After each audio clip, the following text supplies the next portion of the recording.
Ladies and gentlemen, welcome into another day here at Phoenix Esports. I am Bickle, wonderfully joined by Sadar today. Thank you for joining me tonight. We were in a bit of a pinch to find a color, but somebody stepped up in the end, and you're a man for doing so. Yeah, had to drag me from across the seas here. The Irishman joining for the NA cast. But looking forward to the games. There's some high stakes here from what I've heard. So do you want to give us a bit of a lowdown on what's happening here? Absolutely. Final Bastion currently sitting 8-0 in the standings. The final team to have not dropped a game this entire season. They've been going head-to-head with Never Lucky, but Never Lucky just yesterday night dropped their first series again in a very closely contested match that really could have gone either way between them and Orbit Gaming. But Orbit Gaming, a middle-of-the-table team, was able to take them down.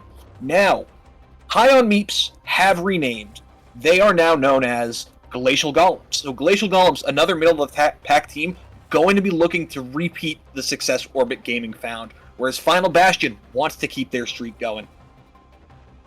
Yeah, I'm looking forward to getting straight into draft here. So with High on Meeps being the name of the team, is there a chance of a Bard? I hope. I'm not the biggest fan of Bard. Let's be honest here, because I'm a conventional ADC player. I like my tanks, I like my enchanters. For me, Bard, Zyra, just get them away from me. I don't want to see them, but it's always spicy to see someone that can play one of them well. I think Aframu and Huhi were incredible on Bard in the NA scene when they were at their heights.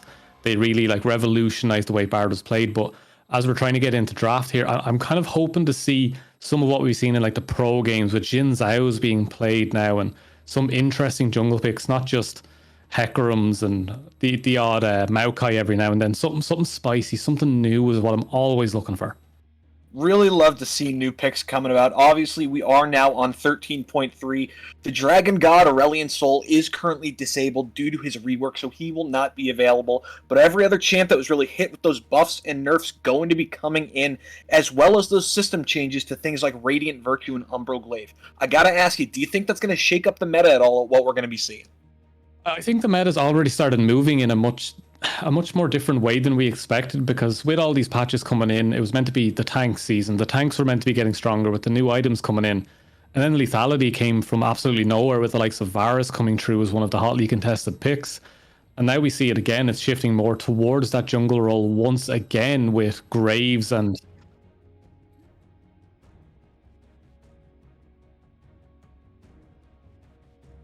All right, we are going to be heading into draft, though. They are hopping into draft wall. Draft wall was unfortunately down yesterday, so it's a bit of a chaos trying to fix things up. But let me get you the link over so we can both take a look at what is going on. Yeah, we'll hopefully be able to see something soon and we'll be able to get the lowdown. But as I was saying about the way the meta is shifting, there's a lot of weird things going on with the meta right now, but these new jungle picks coming in has to be very important for the future. Definitely has, especially with the buffs of some tank supports, has really allowed more carries to show up in the jungle, as you mentioned. But it seems right now, in terms of bans, we're focusing in onto some solo laners, with Gangplank, Akali, and Jax being removed off the table so far. Yeah, the Jax, obviously, I think it's in a very, very strong place right now. I feel like it can be one of those 1v9 characters where if you just get it a lead, it can dominate those lanes. I love the Annie ban. That's chef's kiss on the Annie ban. It came from absolutely nowhere, but incredibly strong right now. And just that AoE ult where you just lock down, if they're grouped up, an entire team and they just get melted by it. So great start there already from FB. And we have to have a look at the rest of this. Even though it's no longer High on Meeps, they have went for the HOM on the draft lol here. So that's going to throw me for sure. But the last ban coming through, they have to take something from the spot side. But there's a Garen player somewhere. Apparently there's a Garen player, and my guess is it's Velikos. Or sorry, not Velikos, it's Berserker in that case. But the Ashe going to be early locked in. Now, do you think this is going to be heading down to the 80 carry pool, or as it's been ever prevalent, down to the support role? Do you know what? I'm actually hoping that they've went for this flex where they can change it up depending on what they see, with the likes of, I believe it was 100 Thieves played the Caitlyn Varus, which they played against Team Liquid, who had to play against the reverse of it, with the Varus being the ADC, where they reversed it to be Caitlyn to be ADC. It's one of those things where you can kind of change it around just a little bit. So hopefully they have that in mind. They're ready to push forward with that, but very strong jungler taken already here with the Zac pick up. So kind of pinching the pool a little bit there. You're kind of left with the Maokai as the main other jungler right now. Looking forward to seeing what they're going to go for second. They have to think about this bot lane really hard now, and Amumu is still left up. I do like an Amumu support with this. Can really definitely head that direction. Instead, Ooh. they're going to head in a solo lane direction, picking up for either Velikos or Rams, going with the Aurelia. We've seen both these solo laners in the past find success on strong hyper carry style champs. That's exactly what the Aurelia is going to be. That is Final Bastion saying, we want to put the ball in our solo laners' hands. Yeah, putting your eggs in the basket here with the Aurelia, but the Darius pickup, very, very nice. Very, very strong. I'm not sure if you watch much LEC over our end of the pond, but Darius is a pick that has been taken a few times by Adam, one of our top laners. Very, very strong, and has shown time again why he's so good on it. So I'm hoping to see a little bit of Adam here on that Darius, but they have to take a jungler here. They have to take some, and they will go for the ever prevalent Vi at the moment, which is in a bit of a spot where the build is the most hotly contested thing between some of the biggest league analysts on Twitter, whether you rush Chempunk or Cleaver, one of those things. But we do see a Jinx hover and a Bard hover. I think the Jinx Bard, is I'm wondering if they're just throwing the Bard at the fact that they're high on meeps, maybe just trolling a little bit. But it's a Xayah lock-in. Jinx got me excited. I'm a Jinx one trick. I got really excited there. But I was like, yes, do it. I heard that you were here and wanted to give you a show. Decided to go for the Xayah instead. Has benefited from those 80 carry changes where we do see Navori and IE available as second teams. Yeah, very, very nice. But Vex and Victor being taken away here, pinching that mid pool now. So with that being taken, what do you see as the big point of contention here for these mid laners? Are they going to go control mage, or are we going to see some assassins today? If you're on the side of high on meeps, I think you try and put Donut onto a control mage just to scale up for late. But Rams has found a lot of success on these assassin styles. His Akali in particular was banned earlier, so I could see him going for something like a Silas, or maybe he's the one piloting this Aurelia, though I would bet on Velikos taking this Aurelia topside. I don't know any of the players yet. I haven't had a chance to catch up on the action so far in these series, so I will be learning them as we go. But this top lane seems to be your biggest point of there's carries there. There are people we really have to look at, but we do see an Anivia being taken away. Aurelion Sol is not available.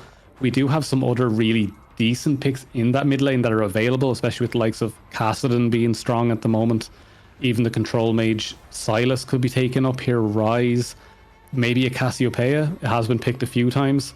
We will see the Lovers duo in that bot side though, so showing their cards now, but now we'll see the mid and ADC or support here from GG. So I really want to see something good in that mid lane, something that can help control the fight, because they've every engage tool, but they just need that little bit more so Darius can get rolling.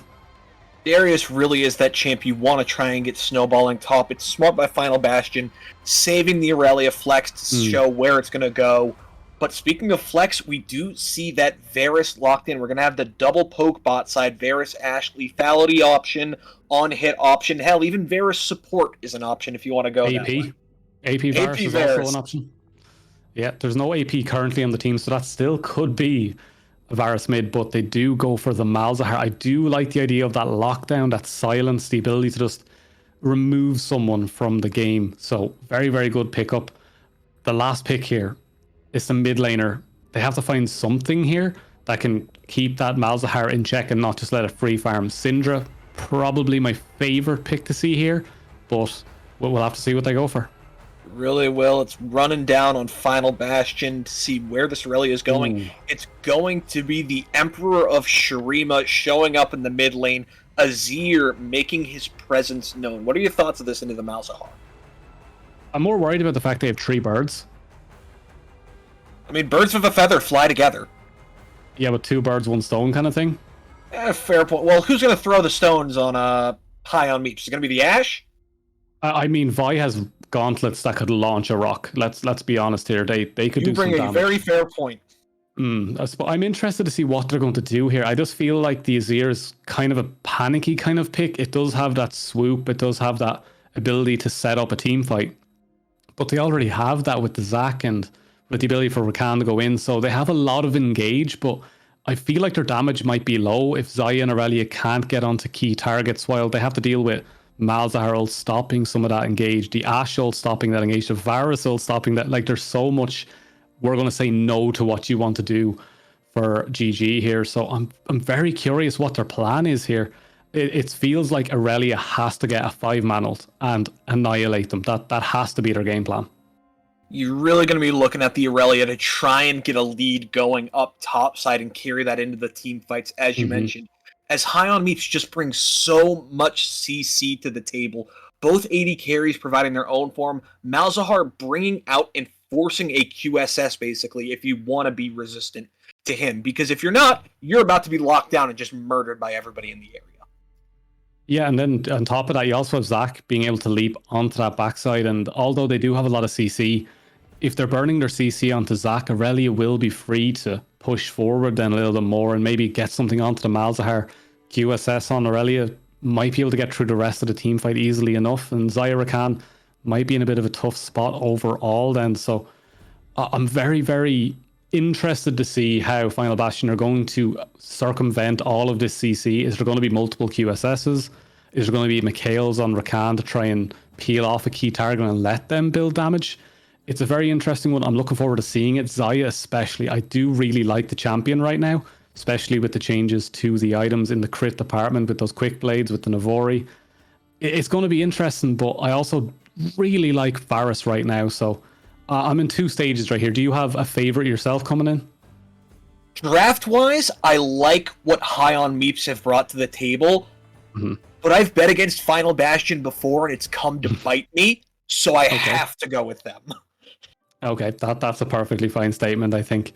They're undefeated for a reason. Yeah, I suppose I always like the underdogs, though. There's underdogs in every story, and this is like a very, very good draft for an underdog to do something with. They do have a lot of lockdown.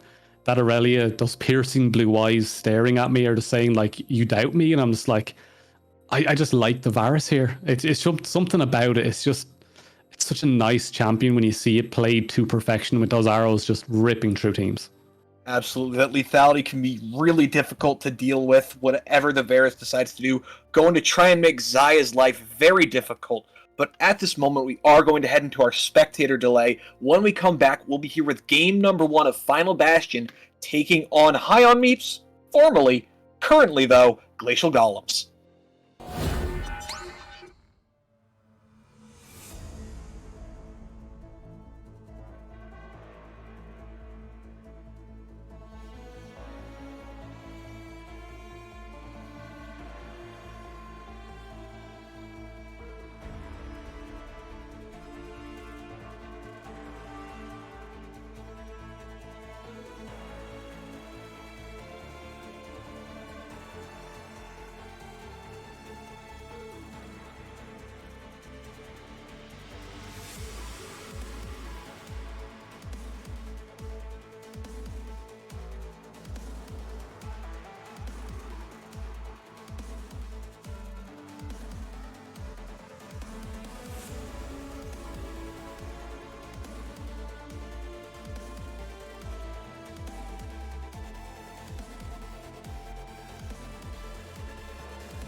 Ladies and gentlemen, welcome into our first game of the night. Glacial Golems taking on Final Bastion. Glacial Golems on the blue, taking on Final Bastion on the red. We've already seen the comps in the draft.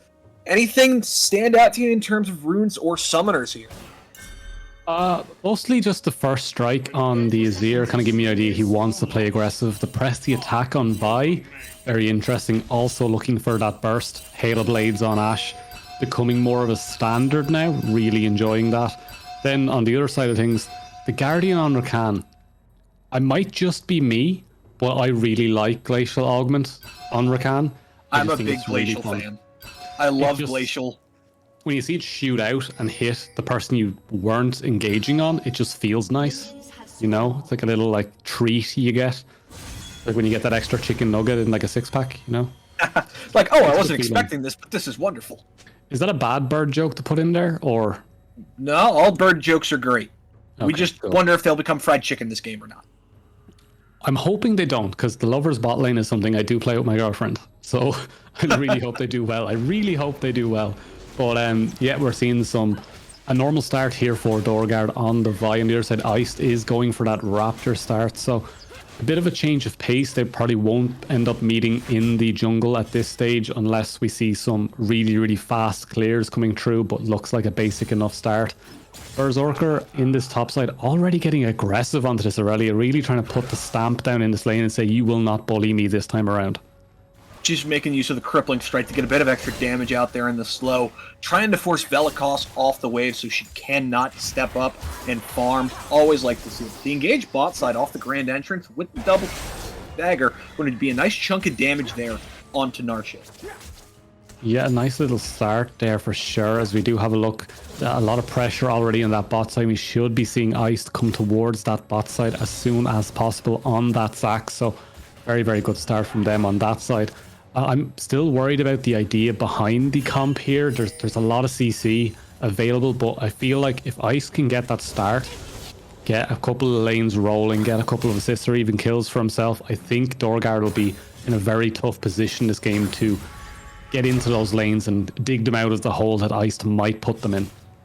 Ice going to be the one looking to make an impact early. Velikos just trying to farm away, though, is pulled back in by the Apprehend.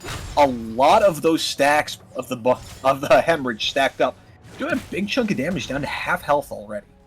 Yeah, but dropping those emos to let them know I'm good up here. Don't worry about it. I got this. I got this. But is already down to half health. We do see a double rotate here, jungle and top, ready to go in on Rams here on this Azir. Looking forward to seeing something, but nothing. Just a nice little. We'll check and see what we can do, kind of thing, you know. Yeah, Rams playing respectful. Did also have that shifting sands back, but in the bot line, the elastic slingshot is getting charged. Iced is looking for it, decides against it, waiting for Saginka and Narshil to step up with this pushing lane. Yeah, the ward has been popped down as well. The level up, level 3 coming in now. Frisky MMO and Adam Maz in a great position here, but they need that wave to come that little bit closer. They might have an idea of it considering they're backing off already. And Iced wasting a lot of time down here now if nothing happens. And Iced is going to be so far behind if this doesn't work. Yeah, as we can see, that there's already a Elastic slingshot is going to go in, is short of Narshil, but gets the stretching strike, flashes away, but is pulled back. Yeah, the pullback, but just not enough there. But Frisky off the blade collar, though, there is a root, nothing to come out of it. Narshil chunked, burns their flash, but they took a lot of iced times away. And already on the other side of the map, we see Dorgard straight into the enemy jungle, knowing that Ice is going to go for that Scuttle Crab, getting one camp already. So 1 point already going over to Dorgard here. Could go for the Krugs as well, but might back off away from that one. Rams doing some decent damage there to Donut on that mid side. Ice level 3 now to Dorgard's level 4, just finishing off those Raptor camps. As we do see back to this mid lane, we do see that Dorgard's in a position to gank this here. Doesn't know Ice is just above him, will get spotted out. The pings are coming down, so still a point over to Dorgard already and a lot of time wasted by Ice.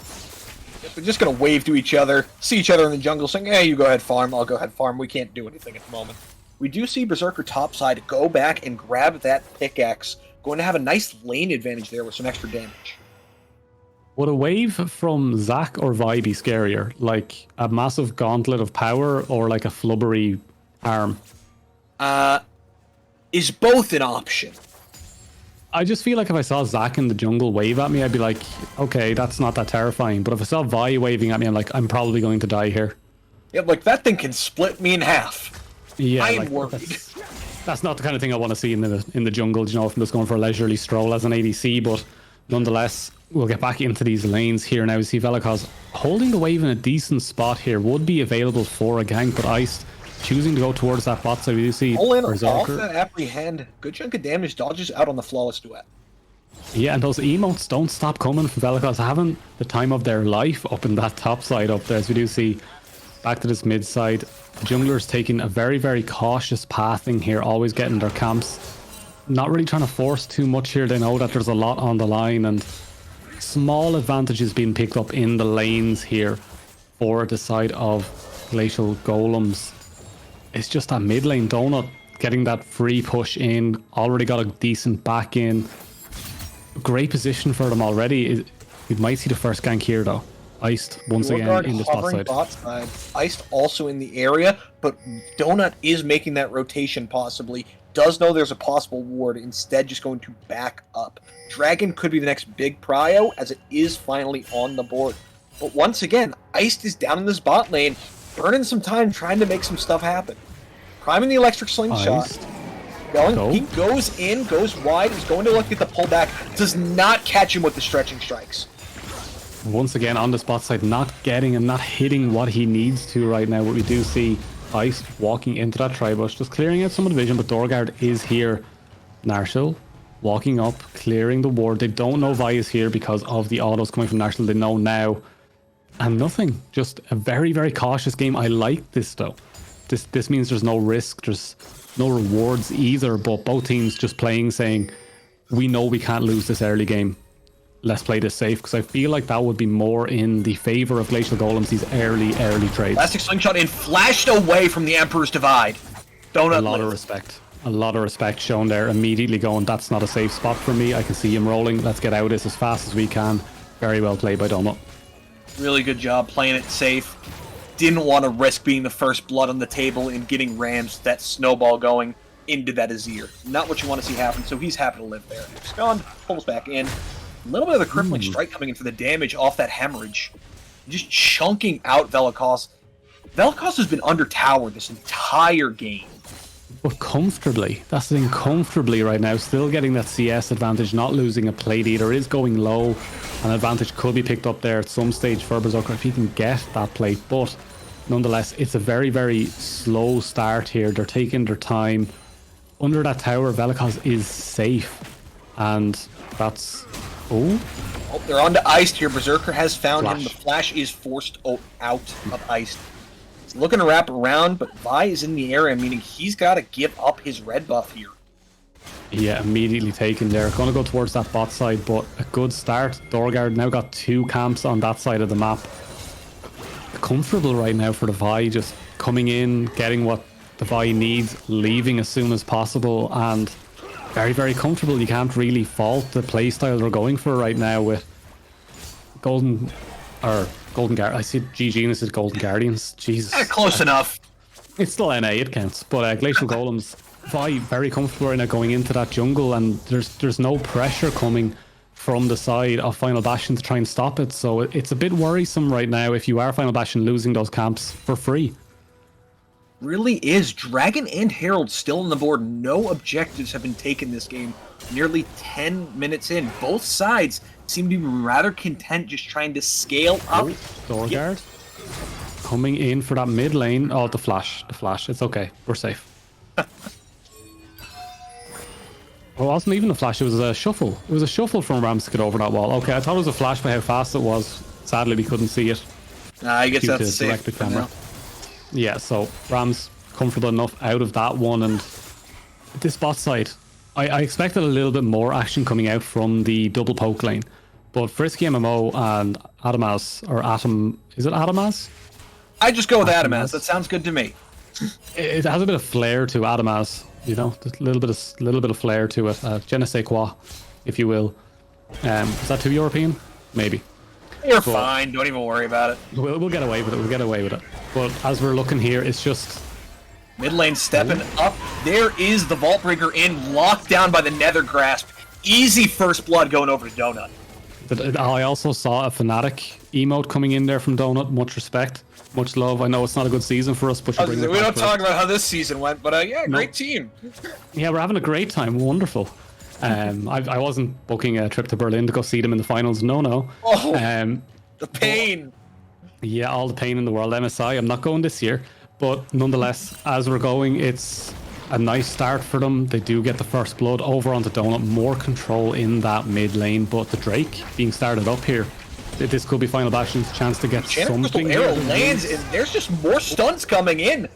Disrespect. Adamas thinks he can get out of it, but a combination lockdown between the Chain of Corruption and the Chain of Crystal Arrow is too much for him to handle. Here comes the Rift Herald as well. A lot of mobility on that Rakan with Flash, with the quickness, with they don't even take the dragon. Oh, they actually peel off it as well. Oh no, that's disaster there. Dorgard had a guess a little bit too late, but disaster there for the side of Final Bastion. Not being able to get that Drake, losing another member to us. Pretty much. Holocaust Berserker going in. There is the Vanguard's Edge coming in. The Decimate does come in for the heal, though. Trying to dash away. The Noxian Guild team comes in, and the burn is enough. Berserker with the solo kill. Very, very nicely done there. Berserker was very, very comfortable there. Didn't know he had it. Was a stand-in, didn't mind. Velikos with the moves, with the play, back onto the minion to get some healing. Back into the fight. Just didn't have enough there. And another kill goes over now to Glacial Golems. Glacial Golems in a really solid spot right now. 3-0, up nearly 3k gold. Everybody doing well in these games. There's the Vault Breaker on the bot side. In comes Dorgard. Adam is trying to disengage. The Featherstorm comes out with the Root Collar, but there is the cease and desist on to Frisky. They're trying to chunk him down. Darshal flashes in, gets the exhaust, and the autos are coming out. They're barely going to live, but Saginka flashes forward, going to get that piercing arrow for the kill, and a second one goes his way as well. The double now for the Varus, who's going for this on-hit build, will be very hard to kill later on once that Wit's End and Gwynso's come through. Very, very comfortable now in this bot side. That first kill is just collapsed into more and more, with Dorgard being able to come down for that cease and desist, just locking up that bot side. Doesn't matter how many feathers you throw, they're just tanky right now, and you can't get through them. Very, very well played by Glacial Golems. Seeing Saginka get into this 3-0-0 Varus, working towards, as you mentioned, that on-hit build, exactly what you want to see, but topside, Ice going in, they're looking to get on the Berserker here, but he can just walk it out. He's got assistance here. The Nethergrass is possibly available. There it is on to Velikos, and Berserker just going to walk out. Thanks to Donut, they get out of the 2v3 and nearly kill Iced in the process. Ice very low on the back of that. The ticks were just going over with the bleed, and on top of the space aids, as we call it here. I'm not sure if NA goes the very same, but yeah, that's what we call it. Basically, it's a lot easier to call them malefic visions. Yeah, space aids works a lot better. It's always been space aids down here, so I just wanted to double check with the production. Topside though, here comes Velikos going back and trying to all-in. Noxian Guild team comes in and Dorgard is here. I don't even think he was needed, as it's another kill going over to Berserker. Actually went to Dorgard. That's a kill steal in my books right there. 100%. They stole that one very, very fast. The Dorgard, well played. It's not about your top laner, it's all about your jungler these days, but very well played. They've now got everything they need. A 6-0 lead. They're building a 4k goal difference. Still no Drakes taken. They've got one Rift Herald used to great effect. In the mid lane, Dorgard moving around the map so smoothly and cleanly right now. Iced, looking like it's not going to be as clean a game on Zac as he wants, and setting up for this bot lane once again. It has not worked, and it's time.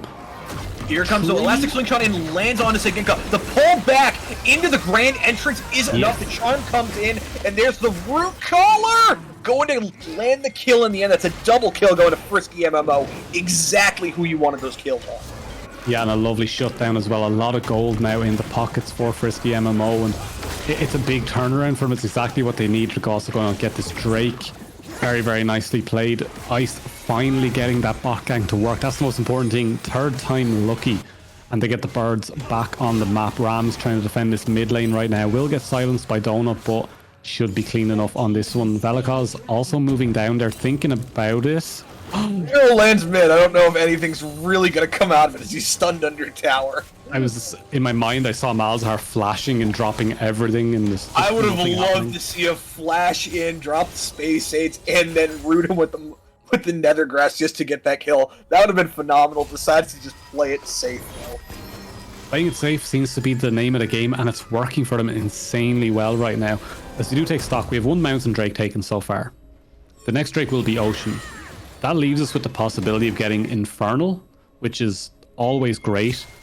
But it also leaves, we might get Cloud Soul on a Darius. Rams may be in trouble here, but actually Ice is going in, misses the Elastic Slingshot. Vaultbreaker is charged, goes back in under Rams. There's a cease and desist into the Nethergrass. Shuffle comes out, but it is not enough to save his life from that Leandry's bird.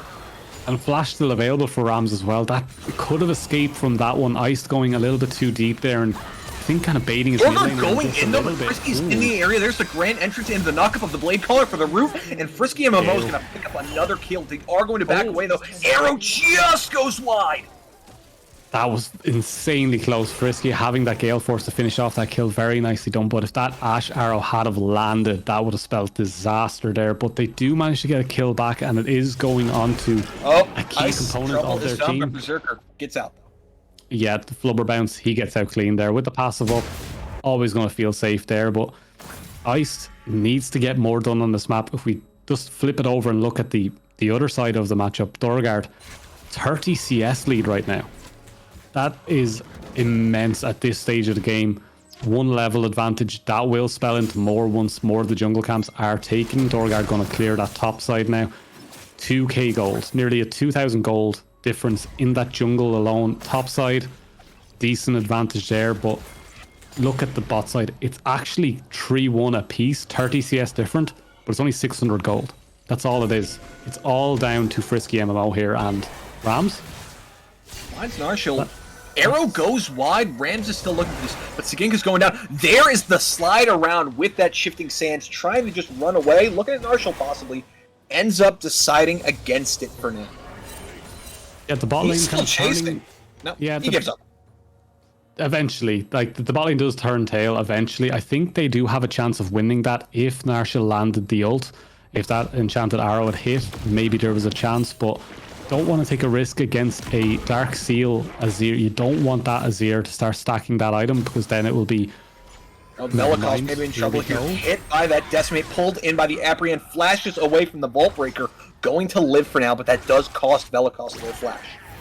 Ice down on this bot side has found Donut. Stretching Strike's going to be blocked by those little minions. The Void Spawn doing their work. Herald is topside. Dorgard looking onto Velikos. Velikos drops the Vanguard's edge, hits the flaws to it, dashing in. Dorgard is low, but will end up falling, but that means Berserker's going wild. Nice ulti to block out the Noxian Guillotine, but it does not go on cooldown, means he's still right there. Ice going in and under the tower, Rams just firing away, but that's Adamant's luck under tower, thanks to that enchanted crystal arrow. Meanwhile, there's the Nethergrass. Rams is slowed through the exhaust. He's running, he's burning. Narshil flashes in, gets the volley to slow. Ice has to elastic slingshot away. Those will be two away, but look topside. Berserker's taking an inhibitor. Yeah, Berserker having the time of their lives right now, just walking in, has the Chem Punk, is going to stop all that healing already.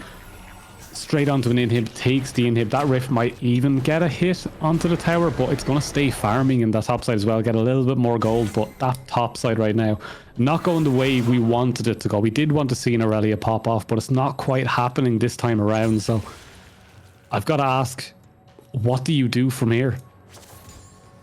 That's a really good question. Looking at this, you have one dragon. Normally at this point, there's a lot of dragons gone. Some people hit Soul in like 25 minutes. The second dragon hasn't spawned yet. So Soul Point isn't really something you can build up your comp towards. You're really going to be looking to get gold onto Rams and Frisky, as those are your carry champions that can stay in the backline. Yeah, you're going to need to find a way to answer Berserker in the side lane to keep him from split pushing. But it's really going to be difficult to do. This next dragon is spawning, and it seems like Glacial Golems just has complete prio around. Yeah, they have full control over this with the comp they have as well. They have so much lockdown available. Donut, obviously, on this Malzahar will be able to stop nearly anything from getting close to that pit. Iced, not in a position to even contest this. Velikos does have a lot of farm. Can get items. just needs to be that 1v9 carry threads. We do see Enchanted Crystal Arrow Arrow coming in mid does land on the Adamants. Is it going to bring anything? Ooh. There's the Nethergrass. They're saying you die now. Vault Breaker in with the slow, but he is going to be able to battle dance away to safety. Frisky MMO allows him to jump to safety. Yeah, there is. You have to remember that extra distance when you're playing that Lover's bot lane. That extra little dash distance probably. Velikos looking for some Shrelias has been popped. In comes Rams with the flank. Narshil is caught. Vanguard's edge goes in. Electric slingshot into the Let's Bounce. That's one down, but Malzahar is shredding them with these visions of their own deaths. He's ripping through. The Blade Caller comes in with a massive root, but it does not matter. Berserker's there with the Decimate to take him down. Iced is the last man standing at the cost of only the bot lane of Glacial Golems. Yeah, Donut going huge there. That Leandri's Rylai's combo ripping through. Rams, great engage. Just the damage isn't there yet. And if Frisky goes down, the team kind of falls apart slowly but surely. Velikos was looking aggressive, got silence on that front and CC'd down. This is the thing about Glacial's comp. They just stop you moving. They won't let you do this kind of, we can go in and slide and grab one or two members. They're just falling apart as it goes, and it's an interesting dynamic to not be able to engage when you have so much engage. It's a great comp coming out from Glacial Golems already. If they are even in gold, that's a phenomenal play by Rams. But you're down and the fight just is not in a position to go your way. There's not enough damage coming out from Frisky right now that the Navori Quick Blades is crucial for multiple feather pulls. It's all about getting those feathers to come back to you. It's not about sending them out. Sending them out is great. They need to come back as well, and Frisky just doesn't have that CDR yet. And as we do see the setup coming through, trying to get this Baron vision down, we do see Rams in that bot side, does not have TP, will be ending up against the Darius, doesn't have TP, so 4v4 for the moment. They do have a couple of bounties in that bot side they could pick up on that tower. They could end up getting the Darius, but they're not in the greatest position to be forcing fights right now or forcing objectives. They need to react to a play, and Rams messes up the combo. Shorts his own shifting sands a little bit, has to bring the Emperor's Divide to get out, but Darius still looking to run him down, drops the Shuriman Tower. Berserker just short of that Decimate, but pulls him in with the Apprehend, the slow coming out of that Stride Breaker. The Noxian Guillotine is enough to take him down, but Velikos has TP'd in. There's the Vanguard edge, but the stacks are in. Berserker's looking for the kill. Sidestep the pull though, thanks to that Blade Surge. That's a big shutdown going to Velikos, but with that TP burn, that gives Glacial Golems the call to go for Baron. Iced has to look for a steal here, possibly. Has that slingshot in if he wants it. Is he gonna go for it? Goes in, but it is Dorgard that finds the true smite.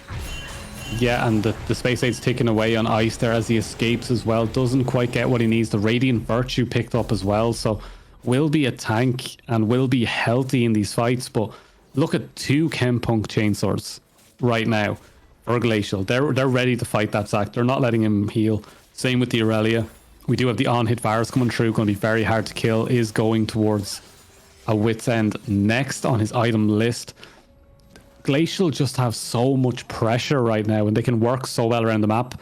They had to bring two members to stop one Darius. He still gets one of them, and they get Baron. It's scary right now to be Final Bastion. Glacial in such a strong spot at the moment. Yes, Velikos was able to push down into a turret, nearly secure themselves and reject the bounty, but they're still in that really rough position. The big spike that you mentioned, though, for Frisky, Navori Quick Blades now online. Rams finishes the second item as that Seraph's available now. The extra shielding going to be very nice anytime it gets low on that Lifeline passive. Yeah, the Flash is also available for Rams. I'm kind of hoping to see one more big Shurima shuffle, get that combo, divide the teams. Dorgard jumping into Adamant, but he's going to run back towards his team, feeling completely fine with the backup of Berserker and Narshil. Like, my heart was going for Dorgard there. I was like, that one sends you a little bit further than you think and just lands in front of a Rakan, but nothing can be done there. Really looking for some sort of aggressive play, but they can't really. Rams on the side, getting another bounty for the team, but that's going to be another Drake going over. I believe that it's not going to be an ocean. I believe that's a bug with That the is a little graphics. bit of a bug. Thank you, Riot Client. It is a Chemtech Chem. dragon. We're working towards that soul. We see the empowered plants all around. That may be why Dorgard was a bit surprised when he landed right in front of Rakan. Yeah, so viewers, it is going to be a chem. It is. I'm not. How do you feel about the Chemtech? Because I'm very indifferent. I feel like it doesn't need to be in the game, but it doesn't. I love the lose or plants. add. I think it's fun. I don't think the soul really does much for you. I think yeah. you're better off with a lot of other souls. I think having tenacity and heal shield power is really nice, especially if you have something like an enchanter. They're going to enjoy it. But I feel like it just doesn't fit with the rest. As we do come to this final siege, free on Arrow this does mid. land Adamants. They're just going to be sieging away, though. Going to force them off. Velikos, double buffed up, has the ultimate ready if they want to go in. Rams is also with the team, does have that Emperor's Divide ready for a Shurima shuffle if he wants to go for it. Berserker right now, in the back, in the side lane. Ice looking at it. There's the shuffle in, pulls him back. Blade Caller not going to land, forced to flash away, but the charm from the grand entrance and the quickness comes in thanks to the Shurelya's boost. But that means the rest of Glacial Golem's going to take this mid lane inhibitor and rotate up looking for the top lane inhib now. You've taken down the big tanky raid boss, but you've lost an insanely important piece to your puzzle of defense. But we do see Ice going Ice in on goes in, Dorgard. lands onto Dorgard. There is a knockback flashed away from the arrow does land, and that is going to shut down Adamants for enough that the disengage is going to be there. The blast cone knocks Dorgard back in. He's going to Vault Breaker over. Is he going to get out of that? He does just manage to walk away for Ice is still on his tail, but Dorgard, in a miracle, is going to walk out after being sent to his death by his teammate. What I wouldn't give to be in that Discord call right now, it would be magical in there right now, but nothing but why did you do that to me? Pure traitorism. But as we do take stock, Velikos also missed the ult there onto Dorgard during the first engage. If that had hit, that first slow might have spelled disaster for Dorgard, which would have been a massive win if they could have got that kill. They could have maybe moved around the map a little bit more, because right now, all the comfort in the world, as long as that Vi is up, that cease and desist is such a big ult to have, because they can just change a team fight immediately with it, alongside Donut being able to lock down the target more and more. But we have to take stock of what they have right now. They've picked up some armor penetration. Frisky MMO is getting towards that third item. When that crit really starts to come true, we might get to see a different style of fight if they can get something. But that Darius is really big. Like, scarily big. Such a massive side lane threat right now. Hard for anybody on the side of Final Bastion to match. Final Bastion, you have to think they're sweating. They have not lost a game this entire season, and they don't want to start now. But Glacial Golems is putting them in a position they are not familiar with. They are not used to playing from behind. They are used to taking advantages in these lanes and snowballing off of that. They're not the team that plays behind. They don't know this situation. It's new to them. And if they want to keep this undefeated record, they're going to have to work their way out of it. Yeah, they're really going to have to pull something out here. The Drake's slowly going in favor of the Glacial Golems. Lands the tag on the Decimate. The slow from the Crippling Strike is there. There's the Vanguard's Edge, getting some nice stacks up. Has the fully stacked passive. Flashes in, trying to get the autos off. The slow, the Decimate into the Noxian Guillotine. Solo kill for Berserker.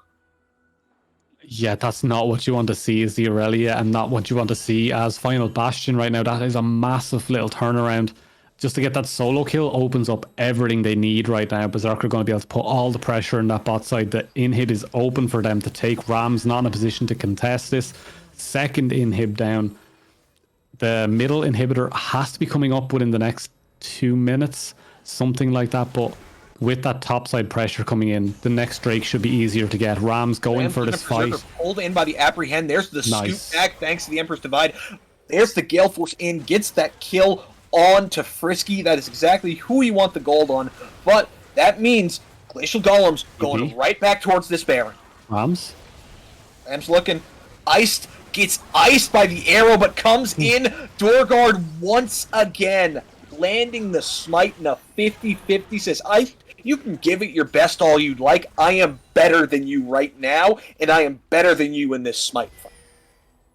Yeah, that's twice now that ISIS went for it and not been able to hit the mark.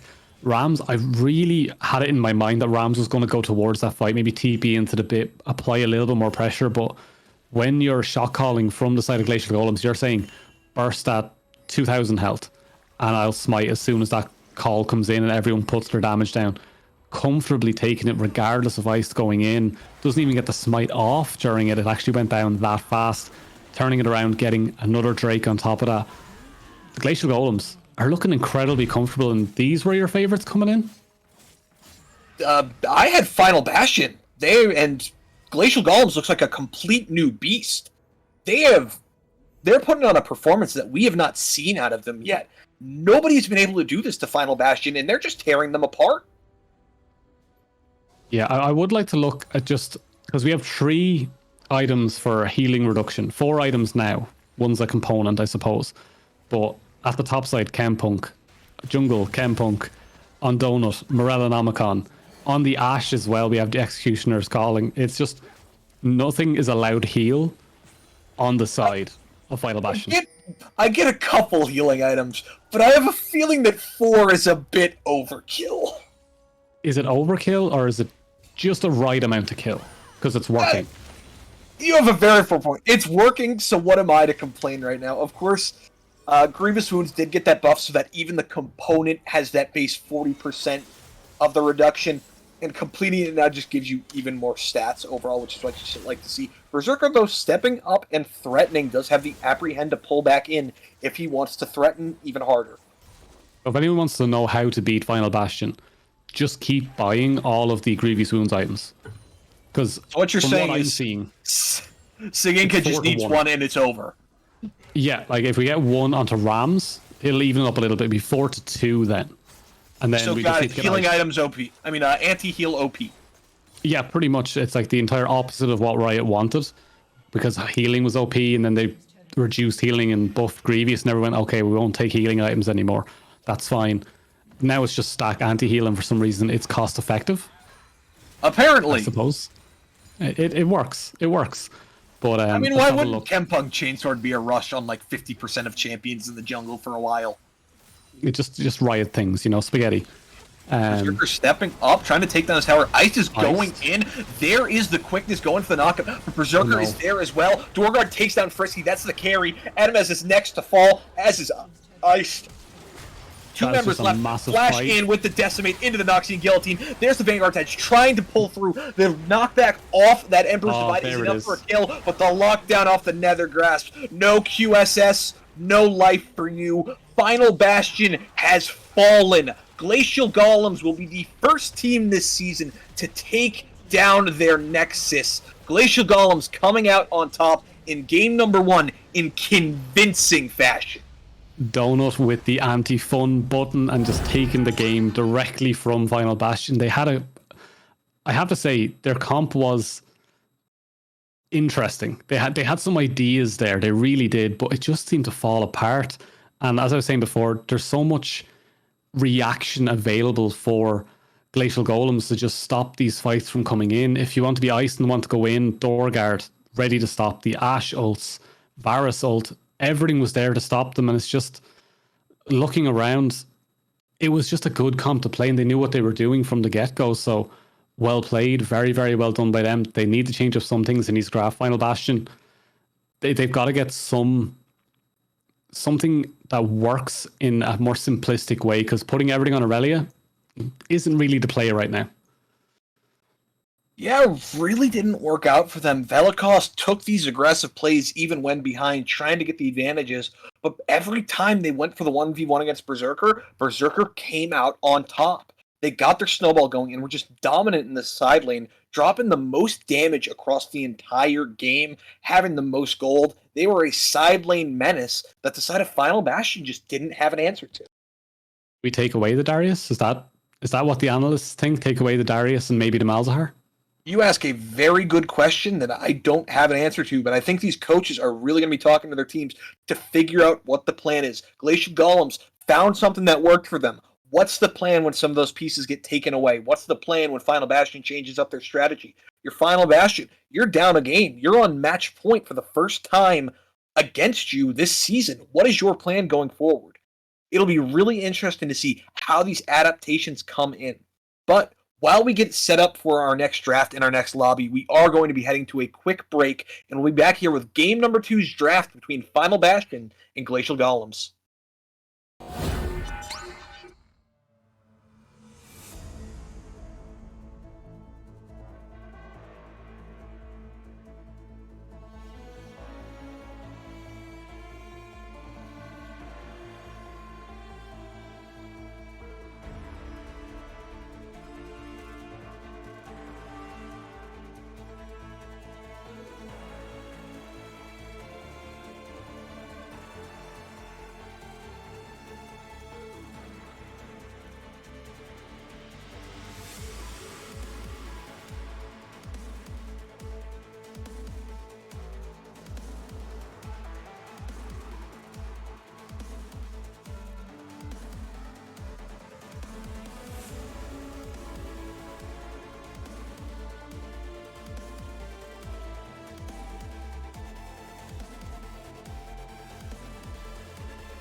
Get the link. Perfect. I'm good to go.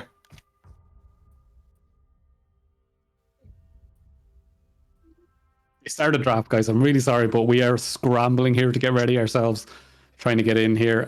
Yeah, so straight into draft. GP, Vi, Malzahar, Kali. Changes already coming through.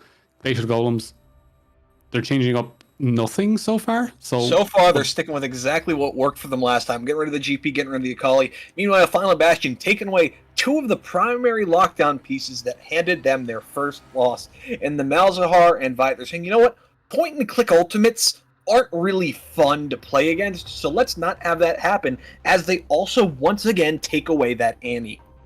Way too big of a pick right now. I said it before. I really, really think that it is a very strong pick right now in this meta, especially in the not the top tier of like LEC, NA, but anything below that, like VRL, ZRL, stuff like that. There is a lot more of his pick being taken, especially over here in Europe. It's very, very strong. So looking forward to seeing what the first pick is going to be on the other side, and I love it already. Safe, strong. I just want to see what they build, because I have a build path I prefer. So what would that be for Caitlyn? I like to go either Kraken or Gale, depending on the matchup, and then go straight into Stormrazor IE.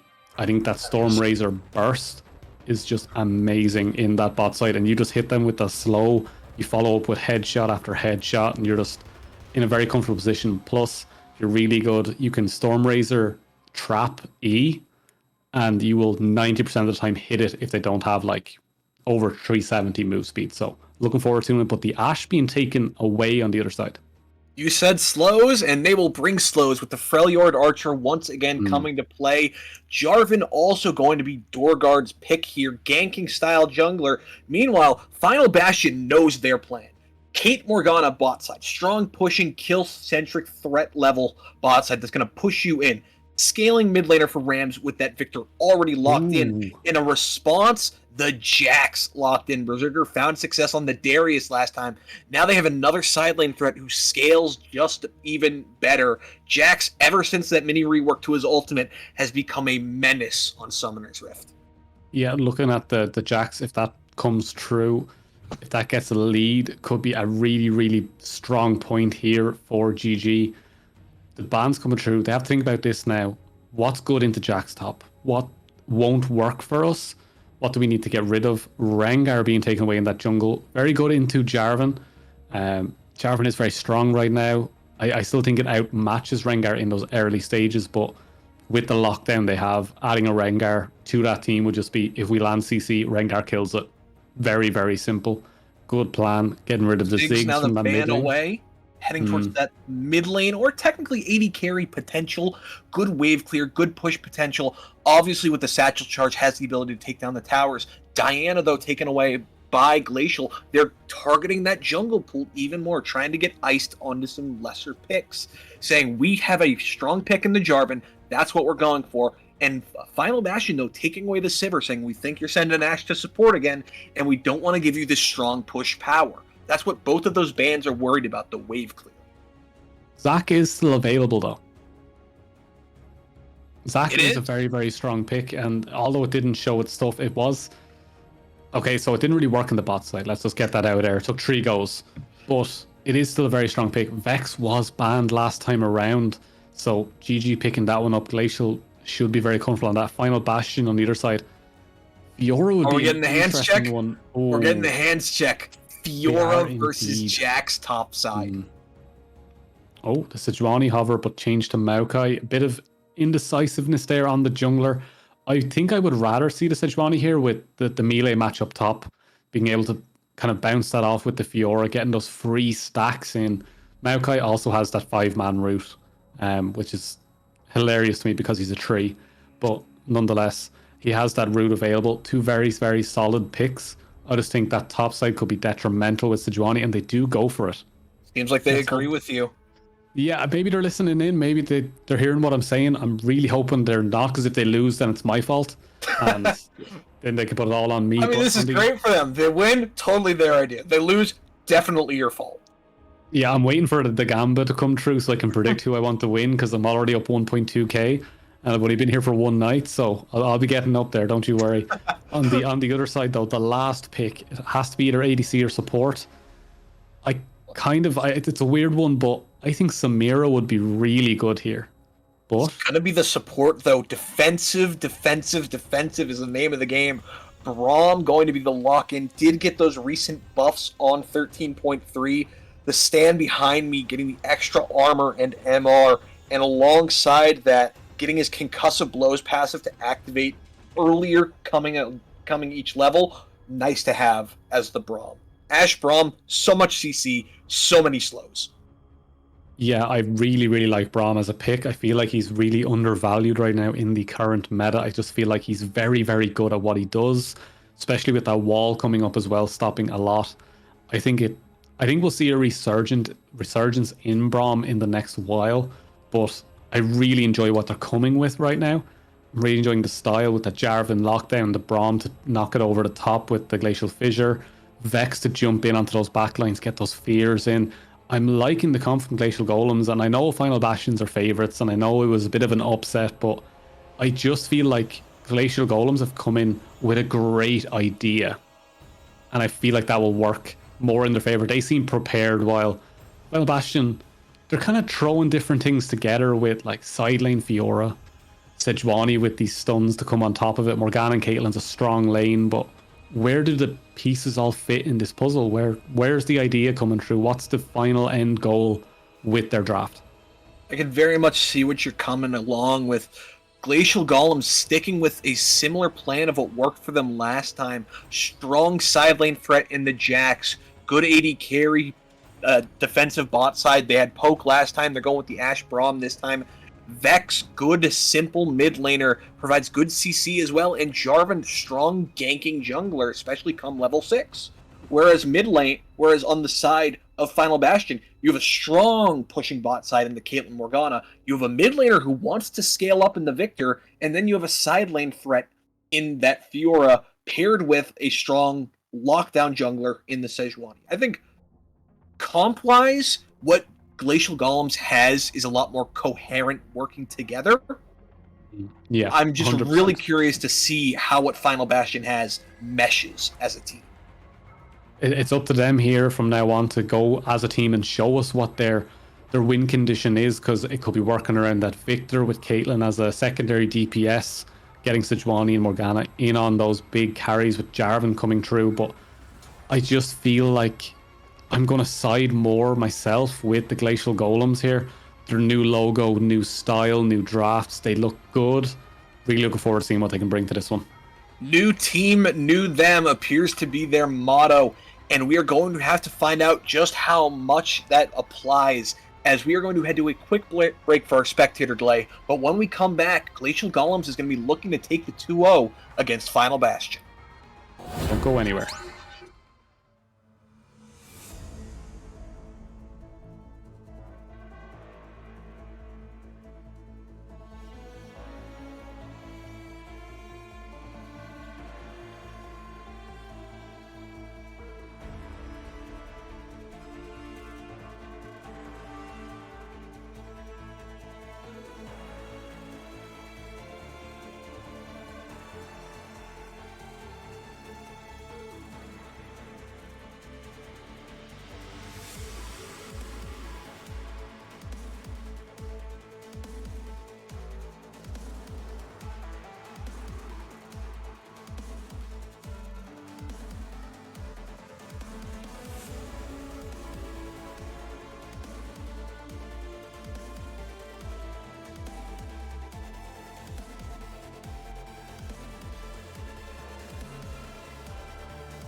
Ladies and gentlemen, welcome back to the Winter Rift. The Glacial Golems appear to have taken over as snow has hit the rift for the first time in quite a while.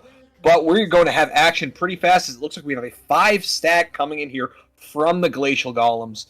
Looking for this invade bot side, but Final Bastion is a similar idea as they are 5-stacked invading bot side as well. This is going to be the case of which team goes, are they invading us first? That's the question. I love when this happens because both teams go, it's weird, we haven't spotted anyone. Did they go into our bush? There is everybody.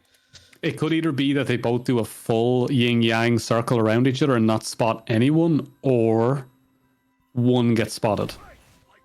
You see one recall coming through. They have no idea. Rams? Until right about now!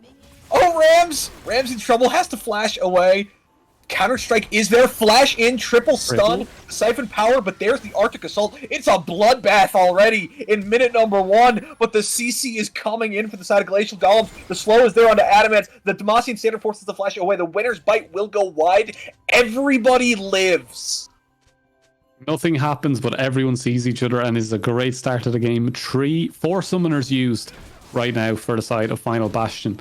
And so we lost a ghost, a flash, a flash, a flash, and a flash. All madness. Absolute and a TP. Madness. And 1 TP use, which could actually change some things here. I don't like TPing the lane that early. I don't know. I think if Velikos can get enough pressure in the lane, it might work out for them. That's a big if. Now they're down their ghost and their TP. No flash available for Velikos right now. Will have to take advantage of Berserker here, who does have that TP available, but will be down some early minion experience. Just get that early level advantage, put the pressure down. Velikos, this is your time to shine. We need someone to step up from Final Bastion here and really put some pressure onto the side of the Glacial Golems. They have the map advantage. They've got the we need a hero advantage for the side of Final Bastion. Are we going for a Nickelback song? Absolutely. Okay, I like it. The resurgence of Nickelback 2023 with Winter Wonderland 2023, even though it is currently February. Yeah, it's still winter-ish. We got a Heartseek Garage though on Valentine's Day. That's always nice to see. Berserker trading back. Counter-Strike does able to bait out the riposte and get that stun. That is going to be kind of that game of chicken as things go on. Velikos, though, level 3 as Berserker just now hits level 2.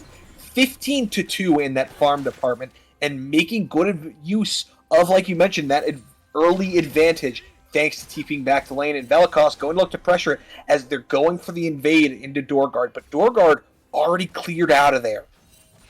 Yes, we do see that Velikos coming through the jungle right now. Doesn't have TP, so I have to go for a weird pathing there. Is currently behind the Rift Herald, working their way around Doorguard, clearing waves, doing their best, but will be contested on this. Oh, actually, we see a recall coming in from Iced, going deep. Never mind, we do see some changes here. But I just wanted to point out really quickly, this is the first time I think we've seen Glacial Golems take advantages in more than one lane. They have a nice little advantage in that bot side. They have once again, Berserker beats out the parry. Yeah, that's but still getting his counter Mississippi. Still getting beaten to hell. The tower shot just enough with the leap strike in mid lane as well. The ignite with the Mistral Bolt takes down Iced. It's a disaster. Velikos thought they had the solo thanks to the Vital, and bot line action still going. Doorguard is here, has the flag drag. Adamant's palps the Black Shield. The concussive blows aren't going to stun them up, but Saginka gets a kill. That is an advantage mid lane. That is an advantage top lane, and that is an advantage bot lane. All for Glacial Golems. I'm 100% expecting every single time Glacial Golems are going to be on stream for me to get a DM from them, because I must be a good luck charm, because they are demolishing them here in the start. They have a great advantage coming in here now, 3-0. Those advantages all over the map, and very comfortable right now, and this is not what we expected to see coming into this series. Velikos was single or double digit health away topside off that Vital proc from getting a solo first blood kill onto Berserker. Instead dove too deep under the tower, and the leap strike in with that empower allowed Berserker to pick up first blood. And it's absolutely all going Glacial Golem's way right all now. Calculated. Berserker just comfortable in that top side. As you were saying, it was close, but not close enough. Incredible stuff coming in there, as we do see the freeze attempt coming in from Velikos now, maybe just trying to work off of the CS advantage that was acquired. The parry does not hit again. Berserker just winning these trades out, but the damage coming through from against Velikos. lethal. Conquer has been sacked up. Velikos making use of those vitals. Berserker, though, does have that sheen advantage to just the cloth armor right now. Junglers meeting in the river. Just going to wave it. I should have known Dorgard is going first. The smite, and it goes over to Dorgar, who is going to go back in onto Ice and force his flash as Berserker is there for reinforcements. More advantages. It's just more advantages. What is going on right now? The GG, the Golems. It is all Glacial Golems all the time. They got home field advantage on the map, and they are making damn good use of it right now. They're like these guys, they're looking incredibly strong. From what I've seen in chat, they got themselves a coach. They're trio since they've got a coach. It looks like it's making the difference right now. Berserker. Parry goes wide, but Berserker going for that final challenge. The Grandmaster going to dash out of the way. Does not yet have that Grandmaster at arms available to trade back. Velikos does back away, though. No health, no mana left. Berserker, though, left hurting. Like as a previous coach and analyst, looking at these team comps, the way they're playing, the way they're moving around the map, they look like they've been drilled in this. They look like they've been scrimming, they've been practicing, they've been working through what they can get done as a team, and it's looking like everything's paying off for them right now. They look comfortable. It looks close in that top side in the last fight. Let's not get it wrong. It was very, very close, but even the way they're moving around the map is a lot stronger right now. Ice looks a little bit lost in this jungle, just leaving their bot side open right now. Just seeing that Dorgard has the vision in there, is working around that vision, is checking on that mid side. Like, I know that Donut has ult available, there's a flash available, there might be something available if Ram steps a little bit too far up. I'll stick around, I have vision. I know the jungler isn't here right now. Look at the vision control they have. It's in the banana bush behind red, it's on the blue buff. They will know where Ice is on each key point of the map. Dorgard coming into the spot side. They know there's no vision available. Donut is also here. Look how far back Frisky has to be. Shadow Surge is available. Frisky stepping up. There's the Shadow Surge in. The Black Shield blocks out that stun, but the flash in with the volley is enough for the takedown. Siginka gets another kill. Meanwhile, topside, Berserker's in trouble. Dashes in, though, with that Leap Strike. Gets the stun onto 2, but Ice wants this. Berserker trying to get out of it. Trade back, possibly. Gets the kill onto Ice. Is going to walk it out. Does fall to Velikos in the end, but in a 2-for-1, trading 1-for-1, you take that. And the Drake, and all the pressure on the map as well. They're just in such a comfortable position, and if he's dragging all that pressure and their team is doing something on the other end of the map, that is perfect. GG's looking incredibly strong, and from what I'd heard coming in as a fresh-faced young rookie coming into the NA scene here in casting, they look very, very drilled, very, very strong, and with Final Bastion being undefeated, I honestly thought this was going to be a quick 2-0, but not this way around. Not even close. This is looking like a quick 2-0 in the complete other way. Glacial Golem, with this new team name, this new logo, this new coach, got a complete facelift as a team, and it is absolutely showing in their play. They have turned up and turned their season around. After a really rough start, they're looking dominant right now. Also, a quick shout out to production as well for the new map. It is looking spicy as well. We do like the Glacial Golems map right now with the home field advantage. It is looking crisp with the Santa skin on Braum as well. It just fits so perfectly. Absolutely. But let's have a look around here at the state of the game. Where do we see the biggest advantage coming through for the side of Final Bastion, and where do they need to focus right now? Where does Ice need to be? Final Bastion is really behind everywhere except for, honestly, this mid lane. Rams is doing his best to scale up, trying to get these Hex Core fragments to get his abilities empowered. Really wants to become this late game scaling mage. Velikos has done a good job getting a CS lead in the side lane, but Berserker's just been out-handsing them so far. And when Frisky and Adamans prioed this Kate Morgana lane, you expect them to push to try and get an advantage, but it's Siginka on this Ashe, who's 2-0 and even in CS against the Caitlyn, whose entire job is to bully out this lane. And Dorgard now going to try and take this Herald, has his top laner rotating. They say, thanks for the leash, buddy. It's ours now. Yeah, a nice quick little take there on that side of things. Rift Herald now picked up another advantage on the map, another objective taken, and just the way they're moving around the map, as I was saying, just they look drilled on where they need to be and what time they need to be there at. And Dorgard, comfortable again, good route coming through, the traps coming through. Narshal using this Braum Shield saying, you don't do damage to me as long as you're shooting me from this direction, and just playing that Braum, putting down the anti-trap effect. Ice goes in, lands the Glacial Prism. Berserker, though, going to step back. There's the Grandmaster's Might, and not able to get anything out of it. Will fall at the end. Velikos picking up another kill. 2-1-0. Silently becoming a bit of a threat to the side of Glacial Golems. Yeah, doing much better this time around. The Aurelia did have some good moves last time, but coming in this time a little bit better. Dorgard is in this mid side though, and there's not much there for you, bud, but he's just going to drop his Rift Herald nice and early, put more gold into Donut's pocket, and eventually it's going to be a Dunkin' Donut.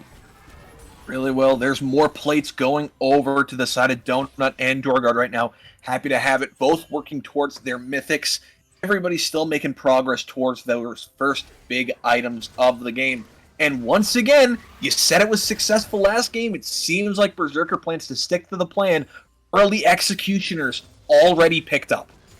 Yeah, Grievous Wounds, the name of the game here, especially into the likes of Fiora. A lot of healing coming through on that champion. The Sheen also available. Another one, but we're not going to see the end of that trade. We do have another trade in this bot side. Once those stuns start becoming more and more prevalent in that lane, once Sengacia? Whatever you want to call them. I don't know these players thing too well to get their names exactly right.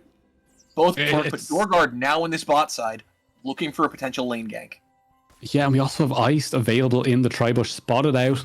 They know that Ronnie is in the area, so they know something's going on here. Dorgard, great position though. Gotta watch out for that trap. If they do push this one in, gotta watch out for that trap. Really do, or else that may spoil the Dorgard surprise right now. Looks like Narshal trying to clear out some vision in the area.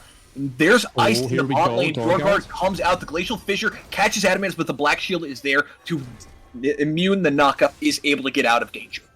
Yeah, mitigates that engage almost immediately there. Only one ult used overall, as we do see the first counter. It's parry this time, through. Catches Berserker. Berserker goes to the Grandmaster at arms. The trading back and forth. The Vitals have been procced all but one. The healing zone is not there. Meanwhile, bot side, the Cataclysm in. Frisky MMO gets caught by the Cataclysm and has to get out of there, but then gets locked down. There's a big two-man Soul Shackles, but it is not going to be enough as the winner's fight into the Rangers' focus will lead to a double kill bot side, but meanwhile, Rams has rotated up top side and picked up the kill in that 1v1 that was going on between Velikos and Berserker. So all in all, 2 for 1 across the map.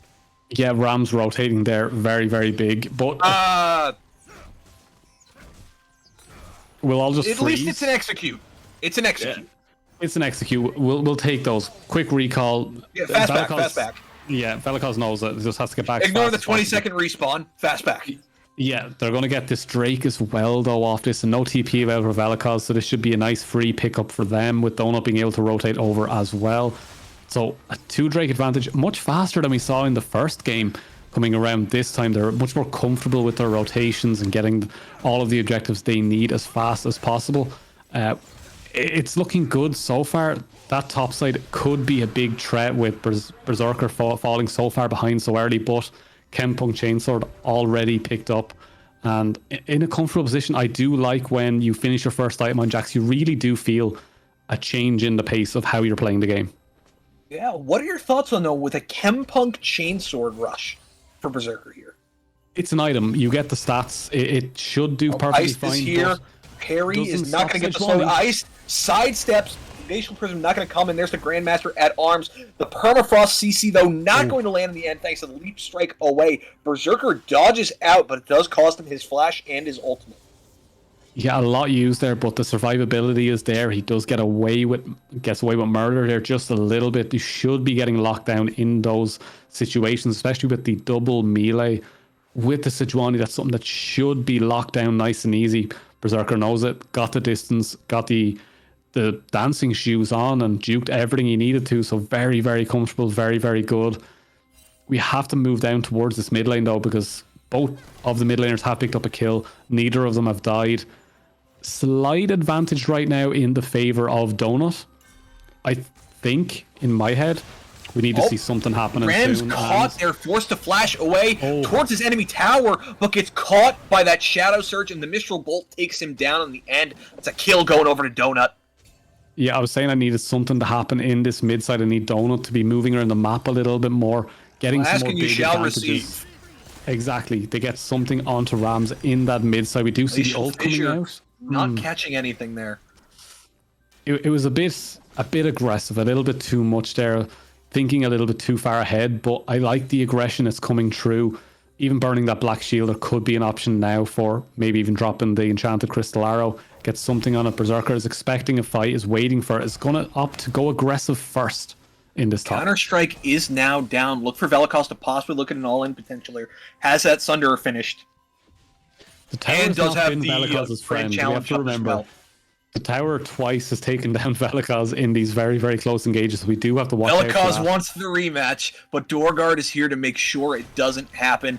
Has that Cataclysm not up just yet, so just looking for that flag drag, but looks like Velikos is going to play it safe and back out of there, as Donut was missing mid lane as well. Every single time I see Velikos get closer to that tower, my heart sinks a little bit. But we do see Iced and Velikos going for Dorgard.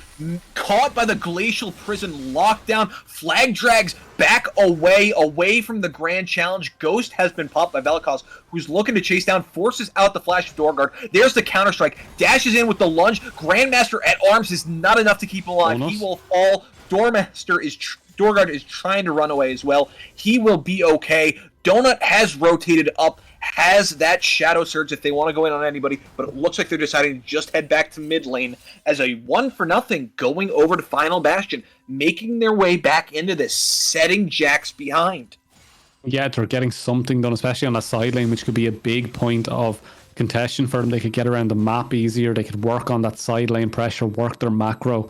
It is a win condition that they can work off, but it's still a very, very strong bot side they have to play into, because this Ashe, this Braum, 4-0 in this lane right now. They're up a little bit of CS. Let's not get too ahead of ourselves, but just in the itemization alone, they're looking very comfortable. The Thorn's Blade had to be sold by Frisky MMO to just finish that item. So looking forward to seeing what these guys can do in this bot side and work that way around the map. Yep, Singinka has been just a menace to deal with in the spot side, and Narsel's had some great engages off this Braum that has just set Frisky and Adamaz behind. Engaged topside though, Berserker has had the Grand Challenge pop on me. He's just trying to run away. Velikos going for those vitals. There's vital number 4, caught with the parry to lock him down on the end. Velikos solo kill topside onto Berserker, and this matchup that we thought was going Berserker's way Rift early Herald as well has turned on its head. Herald going up topside. Velikos is the win condition right now for the side of Final Bastion. Yeah, that side lane pressure is going to be insanely big for the side of Final Bastion. They really needed something this game, and I think they finally found it. They've got some pressure. Iced saving that Rift Herald, instead opting the pings are going down for that mid, trying to get that mid tower down. Donut will be ready to stop this. Dorgard is also in the area. They've spotted Rams on a ward. They have to do something here to try and get this off. Dorgard won't be in a position. Oh, look at that. Looks like that may be enough to just take it down here. It does fall that Herald, so that is top and mid tier 1 falling to the Herald. Shelly Cloud Dragon is available at this moment. Singinka, though, stepping up. Iced is found. There's the jump, catches Iced. The sidestep of the Glacial Prism is enough. The TP behind, though, Glacial Fissure knocks up, and Ramsey's jumped on Dorgard, chunking him down. Berserker in the backline does get taken out by the Grand Challenge. Adamaz goes in with the Soul Shackles, will not pop though. There's a big Cataclysm into the Soul Shackles. Not enough. Shadow Surge catches one. Again, the reset onto Velikos. Velikos running for their life. That is 3 for 1 going over to Glacial Golems. That's exactly what they want, and now they turn their focus to this dragon, which will put them at soul point. We have to talk about Berserker getting the TP into the backside, just completely zoning away Velikos from that fight and keeping them away from the main body of the Glacial Golems, pushing that fight forward slowly, taking it piece by piece, throwing his life away to go 2-6, but his team win the fight, get the Drake, get the objective, and that's what they're here to do. They're here to win the team fights. Berserker doesn't care if he dies 10 times. If you take the 2-0, you've dethroned the best team in this right now, the undefeated Final Bastion. That 2-0 means more than a KDA in any stage. So very well played. Great team fight coming in. That Ashe getting stronger and stronger every time. Dorgard and Donut teaming up with the Cataclysm, as well as the massive fears coming in. They're looking very strong in these team fights. Yep, Singika hopping on the Grievous Wounds train has that Executioner's Calling, working with the Last Whisper, likely going to go towards that. I'm trying to remember off the top of my head. Not LDR. Lord Dominus Regards. Yeah, it's not an The LDR. Executioner's Calling. Yes, with the built out of Executioner's Calling. Mortal Reminder. Mortal Reminder, there we go. That now builds out of that Executioner's alongside the Last Whisper. I won't take credit, that was production. Just putting it out there, that was production that told me. I forgot myself. Thank you, production. You guys rock. It's nearly 3 o'clock in the morning, but this is some of the best League of Legends I've seen all week. This is really, really good stuff from a team meant to be in the middle of the table, meant to be an easy stomp for the guys here at Final Bastion. But Final Bastion are on the ropes right now. There's so much strength in this mid and bot side right now. And Dorgard, 0-0 and 8, having a great time, but did just get his red stolen by Vela, who is kind of the main strength right now for the team here at Final Bastion, and they've got to get more on that side lane now. It has to be up the ice to enable that Fiora more and more. Velacost really going to be where Final Bastion looks to press their advantage. Meanwhile, as you mentioned, Donut and Sanginka really ahead, snowballing, have these mythics and building towards their second items, 4-0-2 and 5-0-2 respectively, in such strong positions at the moment. Berserker just going to do his best to hold Velacost down in lane. Velacost parry is blown. Berserker decides not to chase. Staying away from that one just in case. That Divine Sunderer is way too big right now to be messing with, even with the Chem Punk coming through. Got to be careful about those. The pinks being cleared out now. It's a little bit not as scary now. Ram's feeling a little more confident walking into that jungle, knowing that there's 4 members on that side of the map. They can get 2 Rams if needed with that Ghost, and that Flash can be hard to lock him down. But the Baron vision being taken away now. Berserker walking into that river, clearing vision.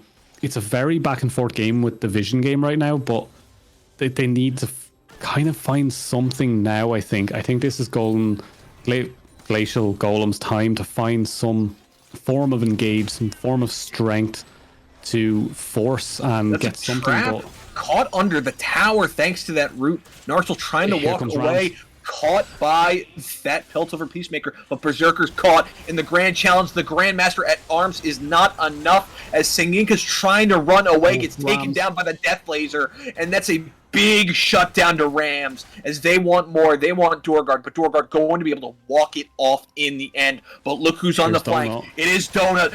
There is the Shadow Surge into the personal space. Double kill bot side. Dorgard and Donut want more. A flash away from Rams means he gets to safety away from the Shadow Surge in what was a very lopsided play going the way of Final Bastion. The side of Glacial Golems is at least able to get a little bit back in their hands. But again, look at topside. Velacost taking down that tier 2 tower is such a side lane threat. Now transitioning to mid. With the fact that Donut had roamed, this is another tower that's just going to fall into their pockets. Yeah, Velacost is coming up bigger and bigger every single time, getting multiple objectives on the static towers in this game, getting the first, the second, the third, the fourth. They're pushing down everything they can.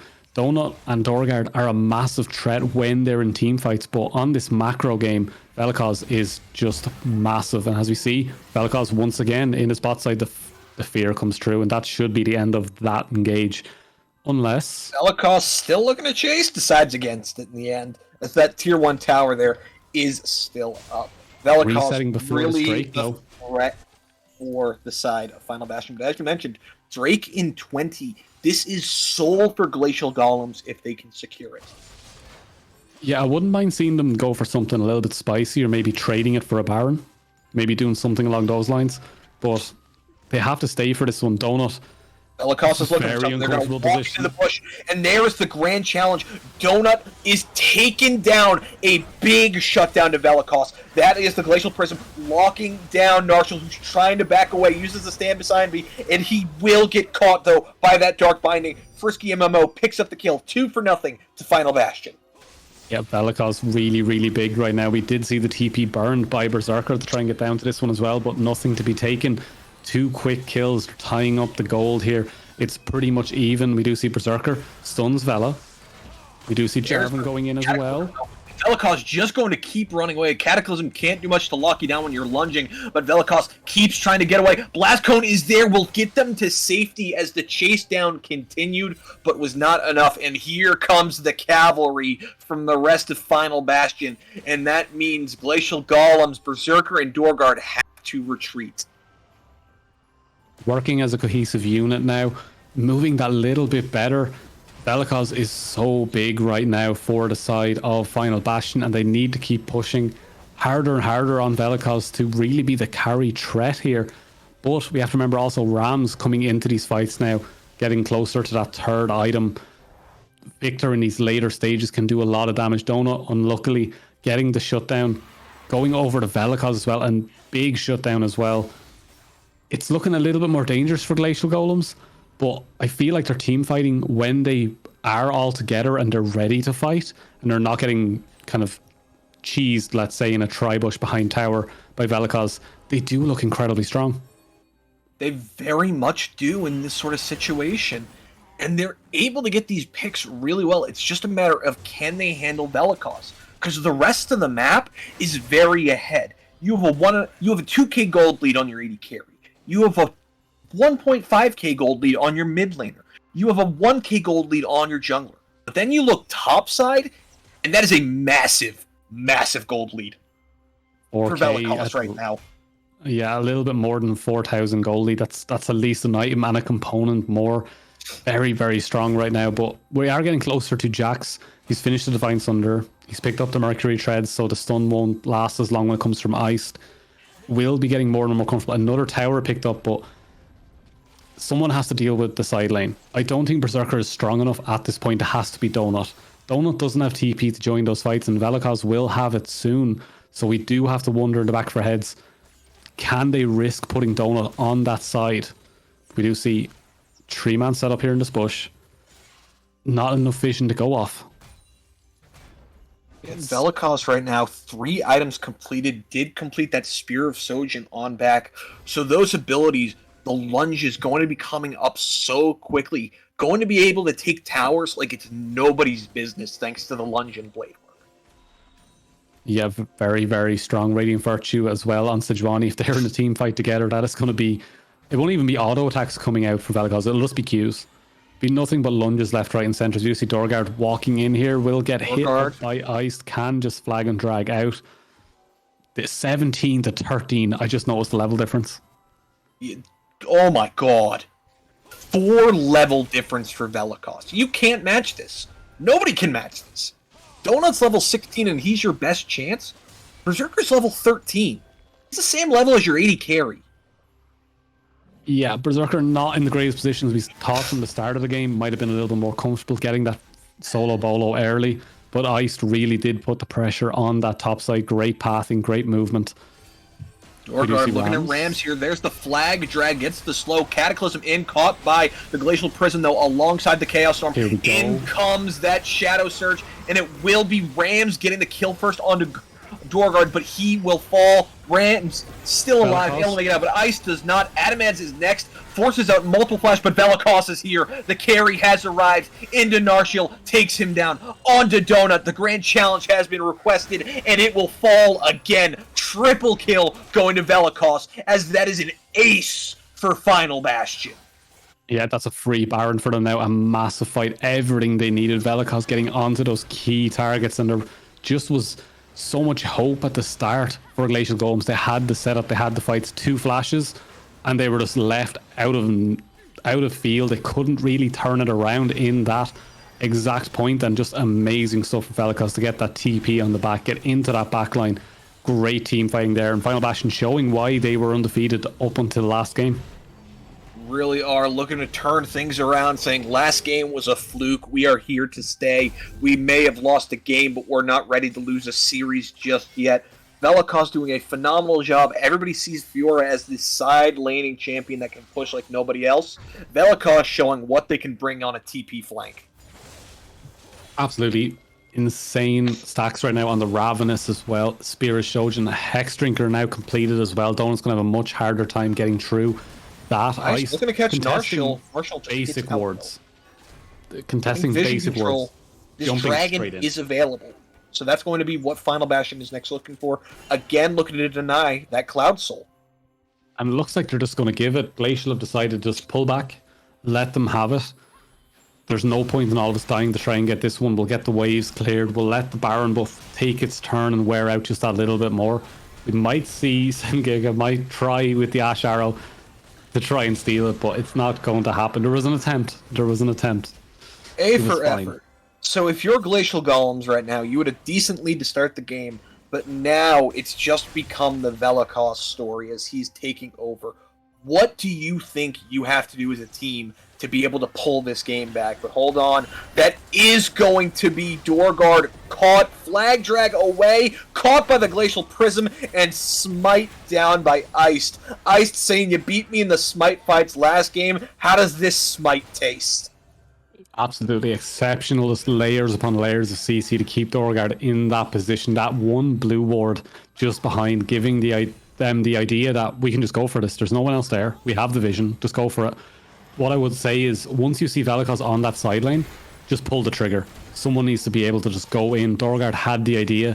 Unluckily, was spotted out on some vision. The Glacial coming through. Ice is the call. He is able to dash away, though. Great peel from that gravity field of Rams.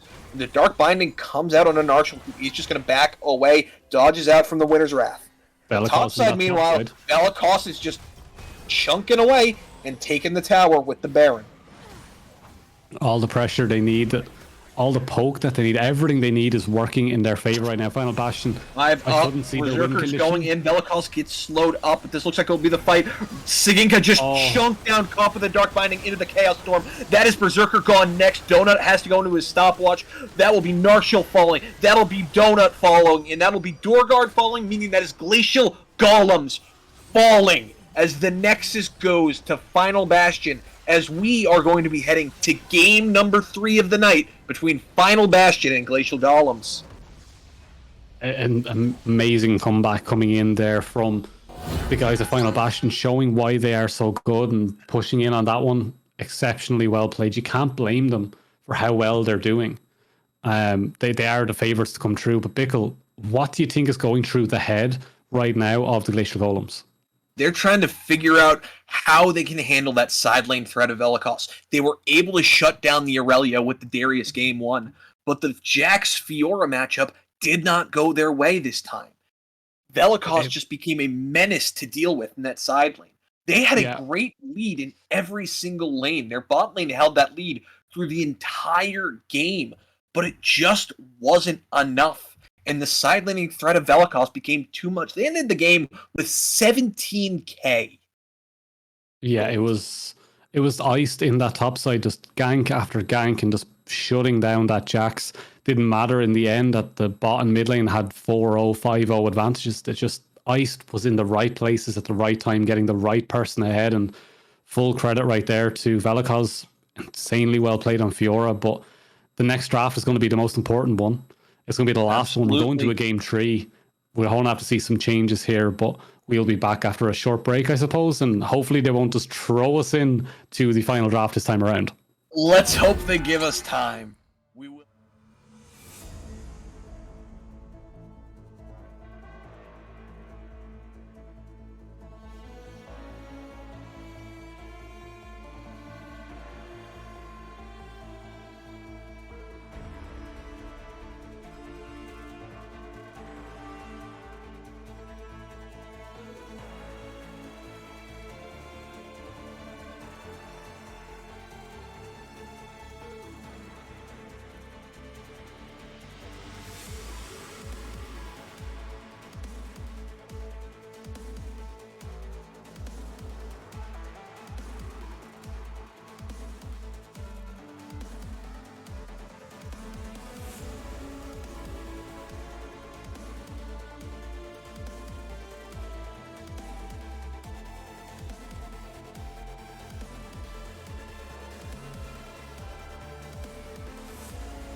Ladies and gentlemen, welcome into our final game of the night. Final Bastion taking on Glacial Golems. The series currently tied 1-1.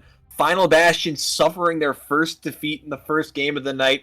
And Glacial Golems thought they had game number 2 early, but a great performance by Velikos on Fiora brought it back. But we are heading right into the draft here. Game number 3. It'll be interesting to see how everything pivots out as bans are starting up. GP, Malzahar, Akali so far. Yeah, I'm really looking forward to seeing how the draft is going to change. Malzahar still being taken away. No changes apart from the Fiora now being taken away from Final Bastion. If people can't tell, I'm a Glacial Golems fanboy now. I'm sticking with it. The Poro hat says that I am on their side, so I'm really looking forward to seeing what they're going to pull out. The Fiora ban, perfect start here. That's exactly what I wanted to see. Definitely a good response there, seeing how much trouble it gave them in game number 1, deciding that instead of trying to find an answer, they're going to say, we don't want to deal with it whatsoever. And the final ban from Final Bastion is taking away that Ashe that both members of the bot side of Glacial Guardians have piloted so far, but that means the Caitlyn is going to swap sides and head over to Glacial Guardians. Very, very strong pick. Really looking forward to seeing what the Glacial Golems will be able to do with that, but they're going to go for the Jinx, and I hate Are them you so sure much. You're a Glacial Golems fan? Because they're playing you. Final Bastion. Oh, it's the Jinx. I'm in two minds right now. Like, do I take off the hat? Do I leave the hat on? I don't know anymore. If they go for Renata, I will keep the hat on. If they don't go for Renata, I'll take it off, but they do opt for the Victor, so we're keeping the hat on just for the moment. We'll have to wait and see what the support pick is, but we do see that Victor coming in once again for Rams. Had a good late game after he'd scaled up after a very rough early game against Donuts Vex. It'll be interesting to see what Glacial Golems decides to pair with this Caitlyn, trying to make an oppressive lane into Jinx, who wants to scale. If you're this Caitlyn, you need to press lane advantages, and you need to do it hard. Yeah, I do kind of hope the Azir might make another resurgence here on the other side of things, but we are also looking at a Vex is still open. Vex seemed to work well for Donut the last time around, so it could be once again Donut coming through with a decent pickup, but the point and click CC, the Vi, looked so good in the first game. Really looking forward to seeing if they can pull it out again and get it to work as well as they did. The Malzahar is not available this time around, but could we maybe see a Galio? Time will tell, and Vi was actually banned away by the side of Final Bastion last game, instead deciding to change to that Ashe ban this time. So that does mean we're going to see Dorgard back on that Vi that he did find success with in game number 1. And you'd expect the support here to pair up with this Caitlyn, or maybe a mid lane response to Rams already. But you have to think Final Bastion, after the success they found last game, likely going to save R5 for Velikos. But it's going to be the Karma pairing with the Caitlyn. Though it could be going mid, I'd expect this to be for Narshal bot side. Caitlyn Karma, really strong push. Good pick if you can ever land that root from her W, paired up with the traps. Great pushing bot side, and shields always valued. Yeah, I'm looking the Wukong pickup here, very, very good. Great team fighting to add on to the Jinx, who's looking to get those resets to do more and more damage with that attack speed. Very, very good pickup with Victor as well. They have all the tools to start the fight, to do the damage in the fight. Now they just need something to protect Jinx from the literal arcane lineup of Caitlyn and Vi versus Jinx. And Victor as well, more arcane. Just stick Jason there in topside somewhere and then we're good to go, but Arcane's coming through.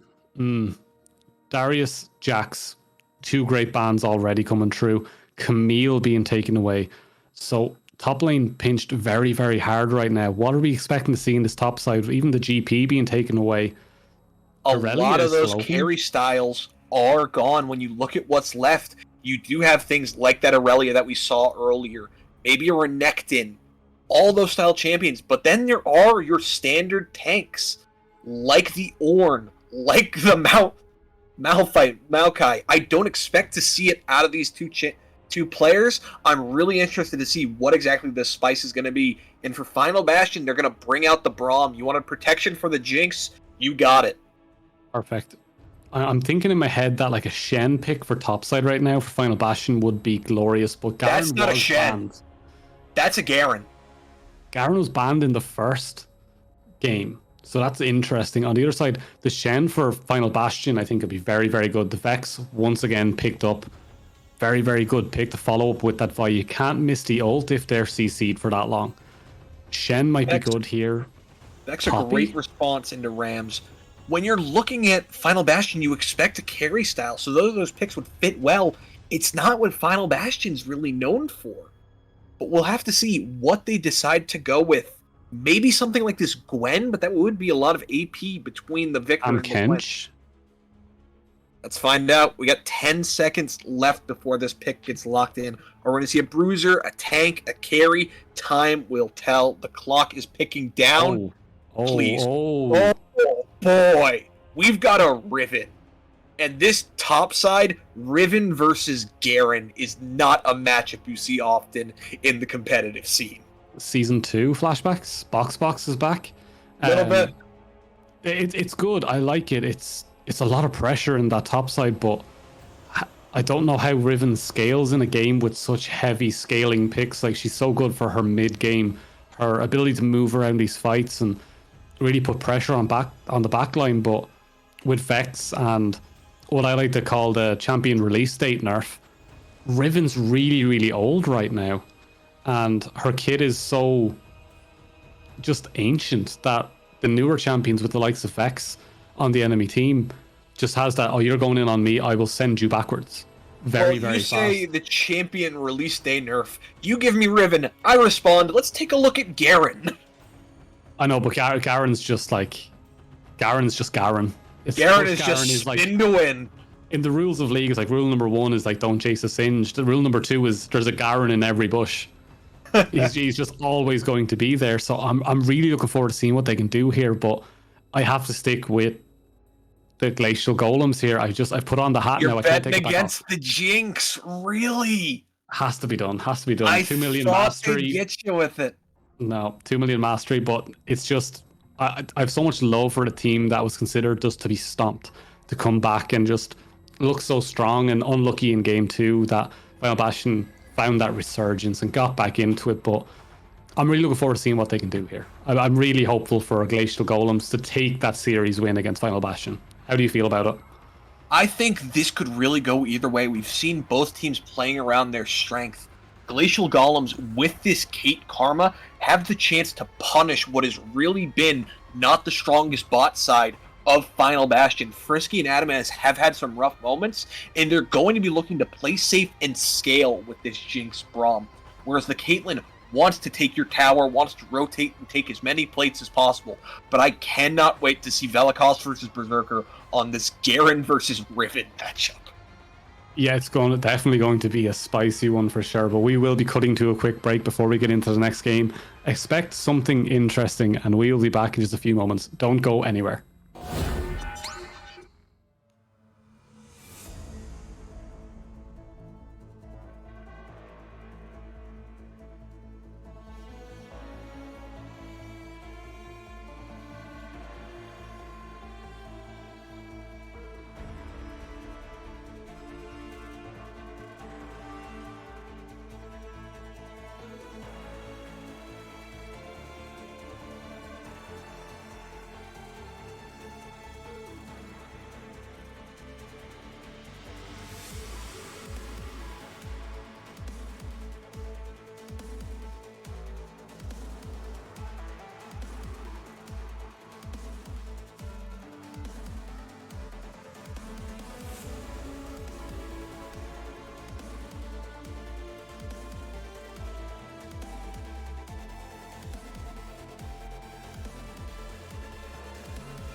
Welcome into our final game of the night on a very interesting Summoner's Rift.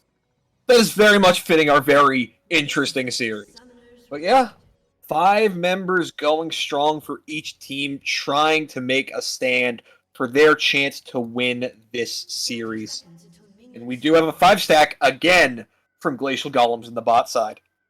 Yeah, they might be looking for something once again here. I am really interested to see how the Garen and Riven matchup is going to go more than anything else, because we've seen some of these champions before. I don't want to talk about Jinx too much because I'll get lost in thought and probably start up a game in the background playing Jinx myself. But nonetheless, the Garen and Riven matchup, the Ignite versus TP. So we're expecting Berserker to kind of put the pressure on Vel'Koz this time and really eliminate that side lane threat, because Riven can be a side lane threat, but we're used to seeing it in that big team fight mess where the broken blade just rips through everyone.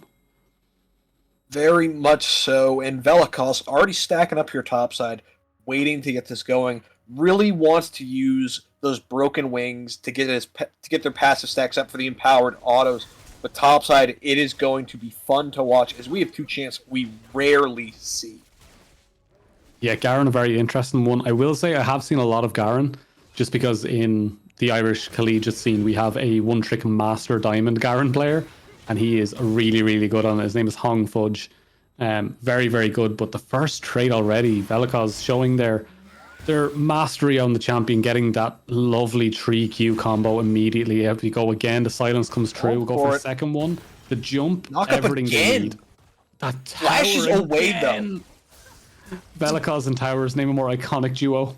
Yeah, Vel'Koz apparently just loves going under towers, even when it's by accident, taking a very early back. Berserker, of course, not forced to do so due to the Garen passive, just healing him back up. He's already at a half health already, whereas Vel'Koz, down flash, going to be down TP as well. Only at 1 CS, was focused instead on trading, but actually looks like not going to be burning the TP, going to be walking it back as Berserker's just shoving in this wave. Seeing the red minions be blue is kind of trippy. Just a little bit weird. Yeah, the green minions though, they're homies. They're real homies. They're repping the Irish colours right there. But as we do see, the pressure already is coming on from Frisky and Adamaz here. They're looking very comfortable on this Jinx Braum matchup. They're shoving in on the Caitlyn already. The further you shove in these kind of poke style champions, the less they can hit you. But you do have the fear of maybe just getting frozen in these waves with the Karma poke coming through time and time again. Narshil looking very comfortable on this Karma, already getting the poke down here and stacking up that money. But very, very interesting lane to start. We have seen this bot lane do incredibly well. Both sides of it. The Xayah for Frisky MMO in game 1 was very, very good. really hoping to see Jinx pop off this game just because of my fanboyness, but I do hope that Glacial Golems can put a bit of a rift in the minds of Final Bastion to show you aren't unbeatable. You can be taken down, and very, very interested to see how the game will go as we look around the rest of the map. Top lane, very, very volatile right now, especially with the fact that Dorgard on this Vi He's looking to wrap, possibly. Here we go. Should be going now. Just going to let him walk down the river. The recall. And he's going to back. And Dorgard is just sitting in the bush. Sees him, interrupts the back. Veliko's just going to get out of his way. Going to use that broken wings to get over the wall and just take a nice safe back. Does still have that TP to get back to lane if need be. And Narshil just poking away with these inner flames. Yeah, very, very good start there coming in. I like this style of lane, but as a Jinx player, I know that if I'm playing Jinx and Braum into this lane, I'm always comfortable poking. I'm always comfortable going for those rockets because, yes, Karma can hit me with a couple of Qs and it'll hurt, but the pressure I can put down on a Caitlyn in this lane is astronomical for someone that wants to just play safe. So the ult now has been used by Narshil. We should see the Jinx continue to step forward a little bit here, get the pressure down, but they seem very scared. They haven't seen Dorgard in a while. There's a step up. The fear is there. Trying to run down with that decisive strike. Lands it, goes for the judgment, burning him down, Conqueror stacked. And that is what Garen does. He will smack you and then spin on you. A very, very simple Beyblade style of play, but you just and there's the smack and the spin. Ooh. Once again, the very same combo, time and time again. Doesn't matter how many nice combos you can do with the Riven, just to get you can cancel as many auto attacks as you'd like. Weave in a stun with your key burst. Garen gonna spin and win every single time. But we did see Dorgard down in the spot side. Wasn't spotted by any wards, but it's a bit of a wasted time there. We do see the first kind of backs coming through for junglers as well, going for similar starts. But goes in again with the judgment spin, but Velikos is fighting it. Level 6 is hit though. Berserker Flash, Ignite, autos coming in, and Demacian Justice will secure first blood for Berserker up in top lane. But it looks like Rams wants a piece of the action, as does Iced. They're rotating up. They want to make sure Berserker doesn't get out of this scot-free. Berserker running away. Ice not yet level 6. Fighting away, though. The spin comes out, forces Ice to flash away. The crushing blows with the Chaos Storm will be enough as Rams picks up the kill onto Berserker. Yeah, very nicely done there by Rams. As you see, more poke coming out on the spot side. Narshil getting very comfortable here. The shield was a little bit slow there. As you see Dorgard. The dive is available. Level 4 with flash available. They could do everything here. They are both really low right now. You has to come through and clear some of that wave. Thinks maybe something's there, but they don't have any wards to check this. So they are just stuck under tower right now when this wave gets pushed in. Charge. Here we go. Here it comes. There is the Vault Breaker onto both. Frisky flashes, gets taken down by Saginka. The autos are coming down on the towers, but a double kill going over Saginka. Beautiful tower dive. 2 for nothing. 2-0 on the Caitlyn. Yeah, the perfect start that the Glacial Golems needed there, and it couldn't have went better. They might have lost the kill on that top side to a bit of an overstay by Berserker, but the first blood, we've seen that before in this top side. Great start to the bot side as well. Rams does have that 1 kill and a good CS lead, but it is slightly in the favor of the Glacial Golems right now, and it's up to them to do what they done in game 2 at the start at least, get those big advantages, and then in game 1 shut them down, keep them back, and really close this one down. That Conqueror is stacked, as is Velikos. Dashes in with this Valor, getting the shield, trying to trade back, but of course Berserker just going to back up and let his passive heal him up. Yeah, that passive that I think 90% of the league community who plays top hates the, if I don't fight you, I get health really fast. It's a wonderful thing as a Garen player, but as a non-Garen player, it is infuriating. Basically, if you don't fight me, I will win this trade because I'm going to heal. But if you fight me, I will still probably win this trade and possibly kill you. Because I have an ult that says "ow" every single time I use it. The lower you are, the more damage I do. The most Who fun doesn't mechanic. love executes? Yeah, I'm a Jinx one trick. And look at this, he's full health. He's having a great time. Just rush Warmogs. Really, really put the pressure down. But all the health. Great But it position looks like here. Dorgard stepping up, possibly looking for a gank Iced. here on to Velikos, but Iced is in the area. And with Velikos going back in the lane, going to just use these broken wings to get away, dodges out on the Vault Breaker and gets the key burst, flash away, and the Cyclone dash in with the Nimbus Strike is enough to peel off. Berserker doing a lot of damage there as well. Very, very strong already, but just the Berserker's Greaves. Berserker really living up to the name there, and very, very good start to that top side. Already picking up a massive CS lead, forcing Velikos back time and time again. The flash has been used. Donut a bit aggressive there. Donut caught in this Chaos Storm, stuck in the gravity field, forced to flash away, chunked down to about a third HP. Very, very nice trade there coming in. Very aggressive by Donut, but Outside nice Berserker going in, chasing him down with the decisive strike, spins on him, burning down with the Judgment. There is the Valor, and it is not enough as he will fall to the Ignite after the Demacian Justice. Berserker with another solo kill, and he says, sure, you can handle Jax, but what about Darius and Garen, the known pub stompers? Yeah, just bringing Season 2 to 2023. Dorgard in a bad position here. Rams is the first one to rotate. Collapsed on, going to Vault Breaker over the wall, and just walk away. Rams, of course, does pop the Ghost, but with Donut here, Rams is going to be forced to back off. Yeah, very aggressive there by Dorgard, but I like the idea of getting into that jungle and trying to get some pressure down like we saw in the first game. Just getting those rotations in. Berserker Going mid now. Berserker just telling everyone the story of Demacia is like getting around, knocking on doors, being like, have you heard of our Lord and Savior Demacia? Just having the time of his life right now, really enjoying this Garen pick that was banned in game 1. We're starting to see why. He's very, very impressive on this pick. Very much so, has been absolutely in control of this top side. 2 solo kills at the moment, and his only death was due to overstaying after getting one of those. Yeah, very, very comfortable in this top side. 15 CS lead, returning now to pick up more. Hasn't backed in a while. I would like to see how much gold he's currently sitting on this Garen. 1.7k. 1.8k. He nearly has like as much gold over Riven in his pocket right now. And he's still just chilling in that top side. We're going to see the back coming in now. Also, something to note. We've been talking about the CS lead top side. Look down bot. Caitlyn has silently been building a massive CS lead onto Frisky. I'm trying not to look bot too much because my girl is getting beaten.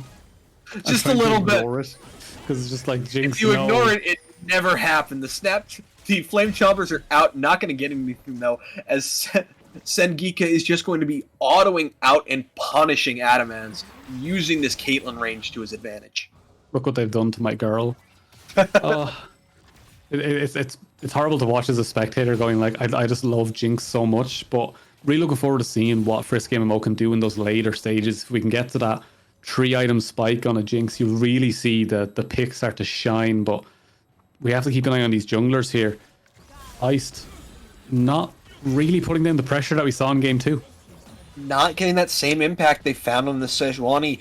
Went for more a bruiser carry style with the Wukong, and they just haven't found results right now. They have got a Rift Herald, though. That will be where you look to break things open. But it won't even get your first tower, because Caitlyn got that naturally down bot side, said, I don't need a Herald or help. I'm going to break open this map on my own. You did say it at the start of the game that that's what Caitlyn's idea with the Karma is to get tower plates, move around, get more tower plates, and continue to force those advantages in every single lane. And we see already Berserker looking down this bot lane going, a Jinx and a Braum? I'll fight that. That's fine by me, Dorgard. Looking in at Rams here. Donut goes in, uses the personal space for the shield, but that means that Dorgard is caught up. In comes Iced in the mid lane. Dorgard does take him down, but there goes Donut to Iced. And that is a 1-for-1 trade with both the junglers picking up the kills as the mid laners fall. The monkey is in the jungle. But Dorgard keeps going, gets these denting blows onto Iced, and who is it? But Berserker hits the blast cone and says, where do you think you're going, Iced? And the warrior trickster fails. He cannot go over the wall, forced to fight to his death. Dorgard will take the kill. Meanwhile, topside, Adamans is trouble. Hits with that Inspire alongside the Inner Flame, and is just going to barely be able to walk it out as the Caitlyn traps are avoided. The final Bastion comms right now are I'm out, no I'm dead, I'm out, no I'm dead, out, no I'm dead. Just time and time again, just absolutely blocked, and just Berserker, great little hit on the plant to knock them back. Dorgard, exceptionally well timed, just stopping that bounce over the wall. Velikos, this is not where you want to be right now. This is not the lane for you. You need to get out of that fast, but they've opted to put their bot lane into the mid lane to try and get Jinx some form of farm, plates, pressure. But Donut, I think Donut can hold this. They can right now, and Donut's doing a good job. Velikos forced off this tower at the moment. Plates have just falling, and Donut's perfectly fine to just clear waves using the Mistral Bolts, using the Looming Darkness. But Velikos, if they want to clear this wave, they need to step up and use the Broken Wings. And they're just trying, but they're getting poked out by Narshil and Sengika. And that's just not working well for them, as this is another tower that is just being focused and is going to fall. Like, as we were saying Berserker before, going in, spin to win, Judgment meeting onto Rams, caught in that gravity field though, flashes away, getting out of the Chaos Storm, trying to chase down, knows that there is no escape as Iced is behind him. Rams will pick up that kill and get some more Hex cores to build up his abilities. yeah, Rams very, very thankful for that kill. Thank you very much for the Garen. But as we were saying in game 2, when we had heard the information that they had picked up a coach, this looks like a game plan that they had, that the coach probably said, we need to shut down Velikos, use win bot really hard, go top, force Riven behind, and then move to mid lane after. That looks like a game plan that was set out from the start, and they've executed it to perfection. Massive CS lead now available. They've got 2 towers already. Rift Herald has been procced. After the 14 minutes, no plates will be picked up. It might not even get a charge. Ice is looking to force it in, but Dorgard and Donut, they're ready. Yeah, there's no charge. Nothing of value gained off that Rift Herald aside from the initial gold. But meanwhile, Sengika took bot tower, took top tower, and now is mid looking to pressure in under the mid tower. And this is a 5k gold lead, 4.5k gold lead, 15 minutes into the game. Yeah, and it's looking very, very comfortable for them here. As we do have a look around the map, we do see Vision coming down. Rams in a little bit of trouble there. And as it comes to my brain, it's just like, this is where Jinx needs to pop off. This is where we need to see something coming through. Really does. Frisky, of course, is that late game threat. You need the items. You need to get towards that late game carry threat of the Jinx, who obviously loves the fact that you can go IE second now, but it doesn't really matter when you're just now getting your Krakens. Yeah, it's going to be a very, very difficult time for them to try and get back into this one. But as we do have a look around, where's the game plan going to come from now? Because, question, this is their chance to strike at something. It is their chance to strike, and it feels like you need to find a way to snowball Frisky. They go for the Super Mega Death Rocket steal, just going to land onto Sengika for some poke, not going to get anything off of it. You really got to look to get Frisky and Rams ahead with these scaling picks. As right now, Berserker is using the game plan to get ahead. He's a lane bully. He's bullying lanes. Donut is surviving, and Sengika is getting every tower across the map. Golems is doing a phenomenal job of playing their comp exactly how it was supposed to. Yeah, and as we do have a quick look, can we have a quick look at the gold, please, Mr. Producer Man? If we just have a look and see where the main gold focus is, and we do see 1,000 gold already in that top side. It's fairly even in the jungle, but it's mostly, look at that ADC difference and the mid difference. Mid heavily in favor of Bastion, 1,000 gold, but that bot lane, 2.3. There's a lot of gold on this Caitlyn right now, and Frisky cannot be in action top side. The Shadow Surge goes wide, but the Vault Breaker comes in. Oh, but no. that doesn't matter as the Cyclone is in alongside the Chaos Storm. There is the cease and desist flashed away. Rams does end up falling, but Dorgard will fall next as that's 2 kills going over to Iced. That was a big trade there, and it was just too much for Donut to handle at this stage with just that one item with no boots, no way to escape Iced. Right place, right time, and just Iced, has that damage. Your tank and tower. That's twice. The final Bastion just ignore the towers do damage, but meanwhile, Narshal mid lane is going to run away, use that Inspire. There's the flash in with the Blade of Exile, not going to be able to get the execute as the Super Mega Death Rocket comes in, is blocked by Sengika, meaning both the bot and support do live, and Berserker's just going to be bonking this tower meanwhile. And tanking the tower as well. I think these teams don't understand towers. They're just constantly tanking them. Nope, he's on to Velikos, though. The Key Burst comes in, the Eclipse damage was popped, but that Conqueror just instantly stacked up thanks to the Judgment. Yes, so fast here with the changes to Garen that attacks Ghost is popped, though. Rams is looking to run down Berserker, but Berserker says, no thank you, and just yoinks his way out using the Decisive Strike move speed. The power of his own Ghost, but it's just on Q every 5 seconds. I just sounds balanced. Like, yeah, it's just no like release date differences, you know, like Nasus's passive where it says 10% lifesteal. I mean, we're gonna ignore the fact that some champs, like, I don't know, Akshan, have more text in one ability or passive than Nasus has in his entire kit. That's not sad whatsoever. I know, like, I read books sometimes, but sometimes you just open up like a couple of new Champion League abilities and just go, this'll do. Yep. Nice. One can never forget Aphelios. Where there was a PowerPoint presentation by a pro player. Yep. And even then, Still no idea what that champion does. He shoots things, main. That's all I know.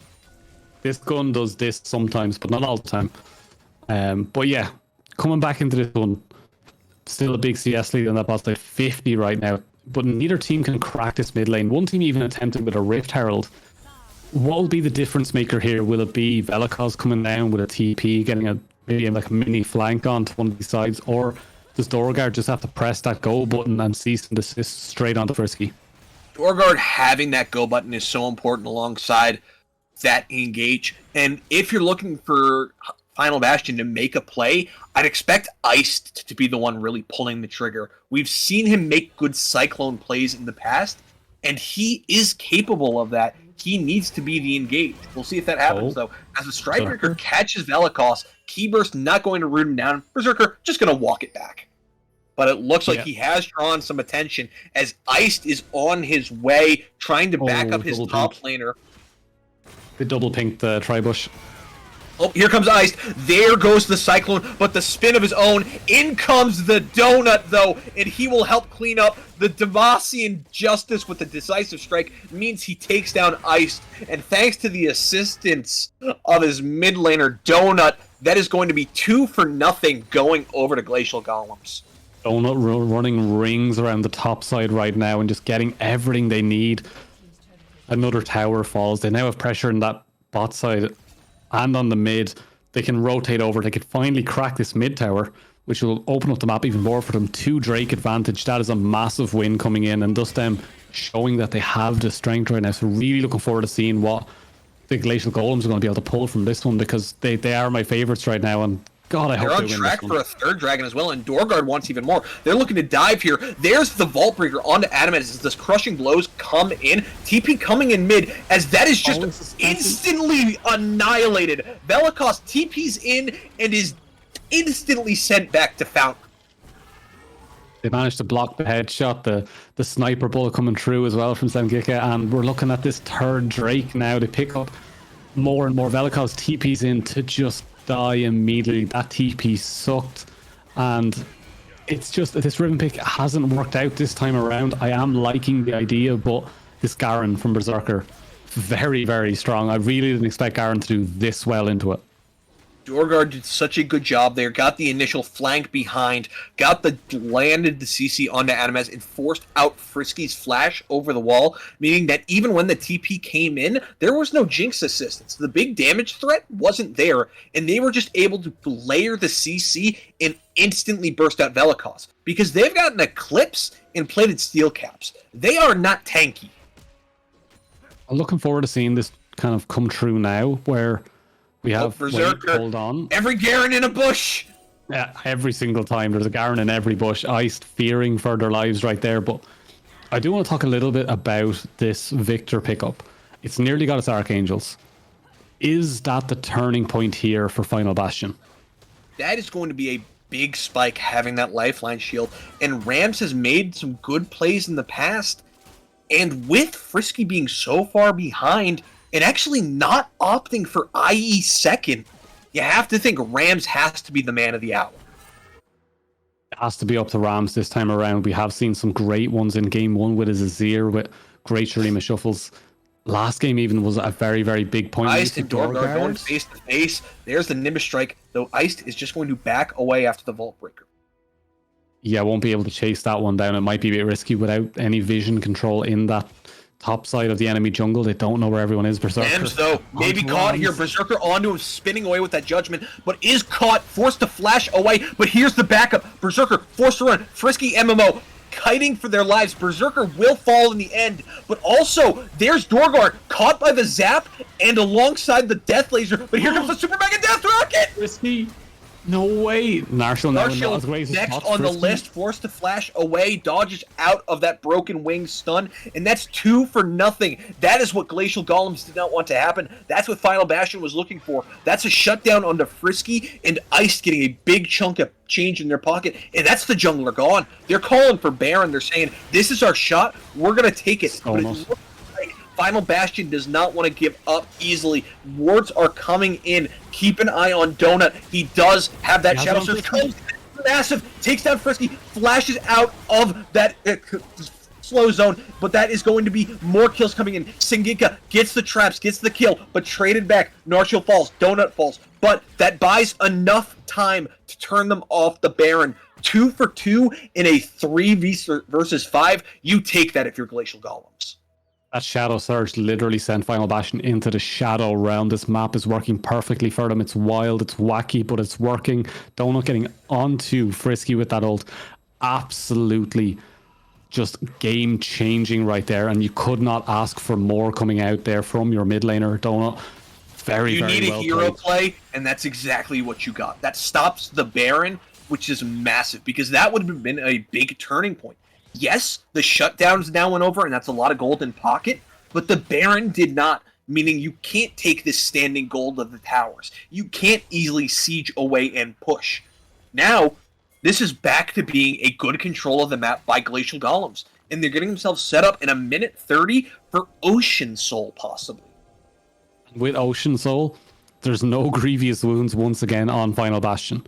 They haven't got any of it yet, and if they can get that Ocean Soul, get that regen in those team fights, it is going to be insanely difficult not only to kill the Garen, who is slowly going to get towards more and more tanky items as the game goes on, but his healing alone already is massive. Ice looking at something here, catches onto Dorgar. There's a Cyclone, interrupts the Vault Breaker, but not going to be any follow-up, so that means Cyclone will be down for this dragon fight as they Shirelia's away.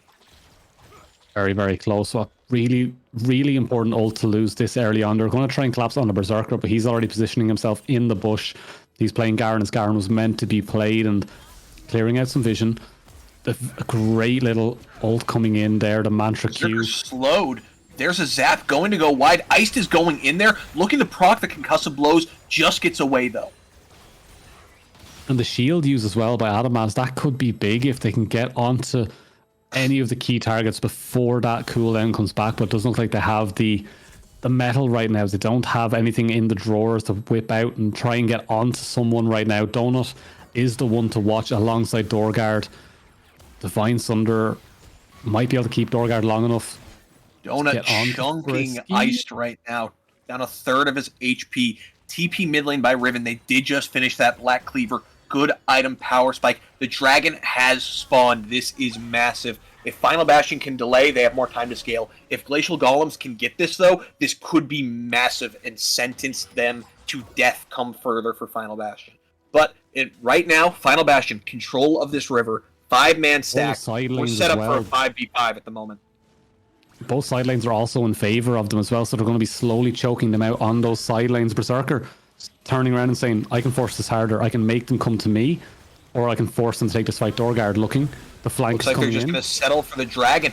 No contest goes in, but there's Rams, throws out the Chaos Storm, caught by the Glacial Fissure. That is Narshal goes down, but in the backline, there's Berserker spinning to win. There is the Demacian Justice, takes down, there's the Divine entrance there. Vi taken down in the end. Berserker trying to run for their life. Super Mega Death Rocket goes wide, but Velikos locks him down with the broken wings. Keyburst locked down. Velikos gets the kill. Caitlyn too, but that's Rams getting a pickup as well. That falls. That is 5 for 3, and that is Final Bastion taking the fight. That is what they needed. That is what they were looking for, and that gives them hope. Closing down the wallet gaps there, but 2 key pickups there by Sengeki in the backline to stop the Baron take to come through for Final Bastion. So really, really big to get those 2. But Final Bastion coming back into this game with a vengeance. Drake picked up, Bounty picked up, kills picked up, shutdowns picked up. Getting closer and closer to a stage where Jinx will become more of a problem. Very good flank by Berserker, but didn't have the flash available to follow onto Frisky in the end. It does get chunked out. This game is back and forth constantly, but every single time Final Bastion are picking up a slight advantage, an extra kill or 2 every single time, and they're clawing their way back in. There's only 1k in the difference now. 1,000 gold. It felt like such a lead for Glacial Golems to start this game, but Final Bastion has been clawing their way back. Rams in particular, 3 items now, has picked up the Rabadon's death cap. And you were saying we had a 1k gold lead earlier? We're down to 500. Meanwhile, the spot lane, Velikos is feeling himself. He's taking it, gets the Keyburst stun. There's the broken wings and the Blade of Exile. He's looking to chase. He's dashing. The Valor forward. Berserker running for his life. The 1v1 has changed. Velikos finally being able to flex that Riven ability directly onto Berserker, but he's going to do Garen things. He's going to sit back. He's going to regen. He's going to be able to retake that fight time and time again, as long as he does not fall. And Velikos has to back off now, half health, might not win the second time around. No ult available. There is one available for Berserker. Will they opt for the fight? Berserker's looking forward. Pressure. Velikos is tanking some minions as well, just trying to back up. Uses the Valor to get away and get that shield. Looks like neither of them are going to fight at the moment. Velikos settling to just clear out this wave. Yeah, no TP available either for either team right now, but none available at all on the side of Glacial Golems. That could be a big change for them. A Berserker opting into that Ignite, not being able to get the fights when they break out. Always has to be nearby or ready to rotate, and Velikos, that TP coming back up, will be able to put more pressure on that side lane. And it seems like time and time again, Velikos is making the difference in these fights, because just there earlier are able to set up the fight, get that frisky MMO, able to get those resets, the passive going. Final Bastion really, really coming back into this one and showing why they're so good. They are, and come later game fights, as you mentioned, Velikos with the TP, they have TP advantage because nobody on the side of Glacial Golems has that TP. Double ignites were taken by the solo laners, so the side lane threat of playing around objectives will favor the side of Final Bastion. But Baron seems to be the call. They're calling their shot now. They're clearing out vision. They want the 5v5. They're saying, we've scaled. We're ready. We want this fight. Riven is here. Garen is not. And they are just shredding this Baron. And it looks like Shadow Surge comes in onto Frisky. It isn't pulled yet. Goes in into the backline. Big burst. Flash away. Caitlyn takes down. But there goes Dorgard. He is able to secure the Baron. But Iced goes in. Able to back out. Garen is in the backline.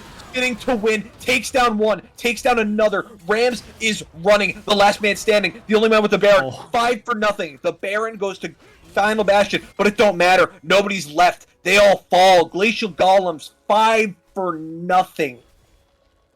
Sengeki has an entire item over Frisky MMO right now, and just such a great team fight. Good spacing. No one could get onto Sengeki in that fight, and Donut onto the backline again, landing those ults onto the Jinx. Massive turnaround. They might even be able to get an inhib off of this one. Frisky MMO does have an ult available. Narshil does have to be a little bit careful, but they're stepping up. They know what they have to do right now. Can they go for the end? Quite possibly. I think the respawn timers are just coming up, so not quite yet. Everybody's back on the map. They settle for that top inhibitor, and Baron being off the map means that nobody can take it at the moment. Any seconds till Drake. Dragon is, as you mentioned, up in 15, but that means Glacial Golems need to take this reset. They have money to spend. Meanwhile, Final Bastion already out onto this map. And a big thing in that fight, Donut once again found the Shadow Surge onto Frisky and was able to instantly pop the Jinx. It was so big. It's 2 times now that Donut has made that key placement on the ult and just gotten onto a Final key Bastion's target. here early. They're burning down the Drake. It's gone. No contest, no fight. They're going to back it up. That is 2 Ocean Drakes going their way. Delay Soul for at least another 5 minutes. They've bought themselves a little bit of time. With that top inhib, though, there's so much pressure on the map. It's just... Is it going to be one of those slow bleed effects where the top is just such a strong point of pressure that someone always has to be there? We already see Frisky MMO having to go up to clear that wave, leaving it to the Jinx. If they can find an engage here, if they can find that cease and desist onto the likes of Rams right now, what's stopping them from just getting destroyed? Not a damn thing at the moment. As you mentioned, Frisky clearing out the waves. Berserker bot side. Ice looking to go in despite not having the Jinx. There's the Death Laser poking out. And Adamance pops the Unbreakable Shield just to back up his team. Jinx back, picks up the pickaxe, working towards that Infinity Edge. The 3-item spike is nearly online. That is when Jinx becomes such a terrifying threat. Those crit rockets out of fish bones with the Infinity Edge, such a hard thing to deal with. I'm so glad that you know the name of the gun as well. Makes me feel better about myself. Pow Pow and Fishbones. Absolutely. But, it's just Arcane Season 2, please, Riot, just leak something, anything, please. Please now. I'm begging. You don't know how long I've played Jinx and how long I've waited for a TV show, but nonetheless, we do see this is a big siege coming through now. The damage. Yeah, this Caitlyn is absolutely pumping away. Ice goes in, just looking to clear the wave. But Adamant's jumping in with the Unbreakable to try and defend. Ooh. Frisky MMO is here as well, looking to pump out the damage, clear the wave. Tower still stands.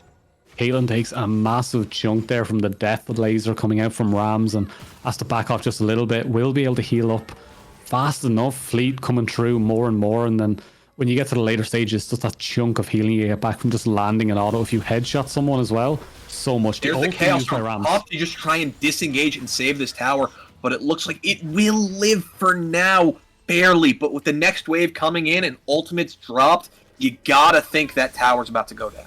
And the pings coming down from topside as well, they know they need to get up there and deal with that wave, but they just can't right now. They can't leave it. It has to be Frisky MMO once Berserker again. Going in. There's the slow on Novelikos, spinning to win. Ignite comes in. He's looking to chase him down under tower. Will get away. But that means Berserker's looking to siege. Meanwhile, this mid lane tier 2 tower that they've been so long sieging finally falls. Glacial Golems in a great spot. Meanwhile, they look like they're going to pivot down to try and stop the Garen push. Yeah, once again, controlled sieging here coming through. Very, very well played. They're now chunking away at the jungle camps, taking more and more gold away. Sengeka has so much pressure right now. Narshil putting the shield down, stops some of the burn coming through. Rams is very strong right now, but as we're looking... IE is online now for Frisky. Big there. But the thing is, they no longer have their flash. Look for that to be punished. Donut has gotten onto them every single fight. Look for that to possibly happen. Ice goes in. Fourth flashes in with the Cyclone, but has to disengage. There goes the cease and desist, though, instantly onto Ice. Ice has overstepped, but he's going to disengage through that gravity field, and he will live, but barely, thanks to the assistance of Rams. I honestly thought that was going to be the end of it there. I thought Ice was going to put himself in the worst position, but it does gets away with a lot there. That could have been disastrous if a couple more crits had came out from Sengeka on this Caitlyn, but we do see another back coming through. Does finish that Storm Razor, which I absolutely adore on the Caitlyn. I think it's incredibly strong to be able to slow someone, and with that max range coming in from Rapfire Cannon, full build now.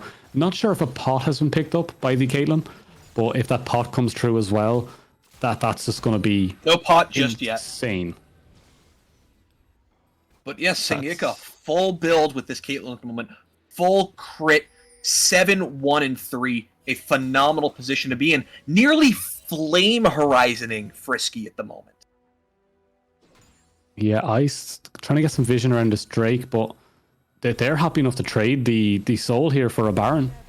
Yeah, this is Baron really looks like it's going to be started up with Glacial Golems pulling it. Frisky running into Berserker. Garen in the bush. There it is. Spin to win. Oh, and instantly taken out by the Demacian Justice. That's the fight. That's the carry. Gone. Ice is going in. No Cyclone. Trying to get the Baron. Does steal it, though.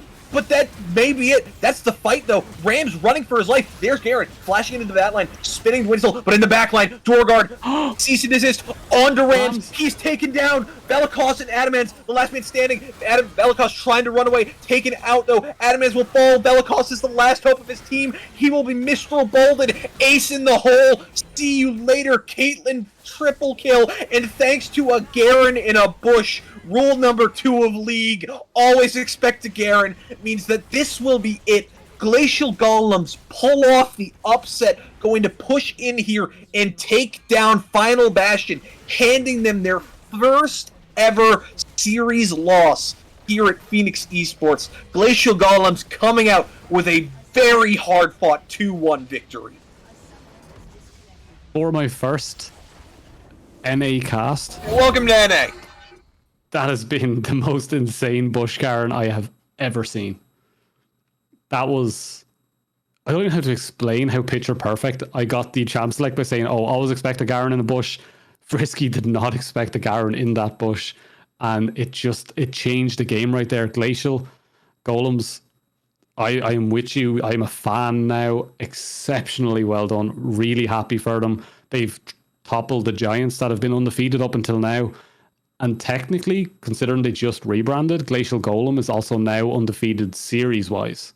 Technically, yes. Due to the fact that they have the rebrand, they are undefeated as Glacial Golems. Of course, their record of high on meeps still carries over to them. But this puts them in phenomenal position and means that now, at the top of the table, uncontested, Spartan Shields are our last undefeated record-wise team.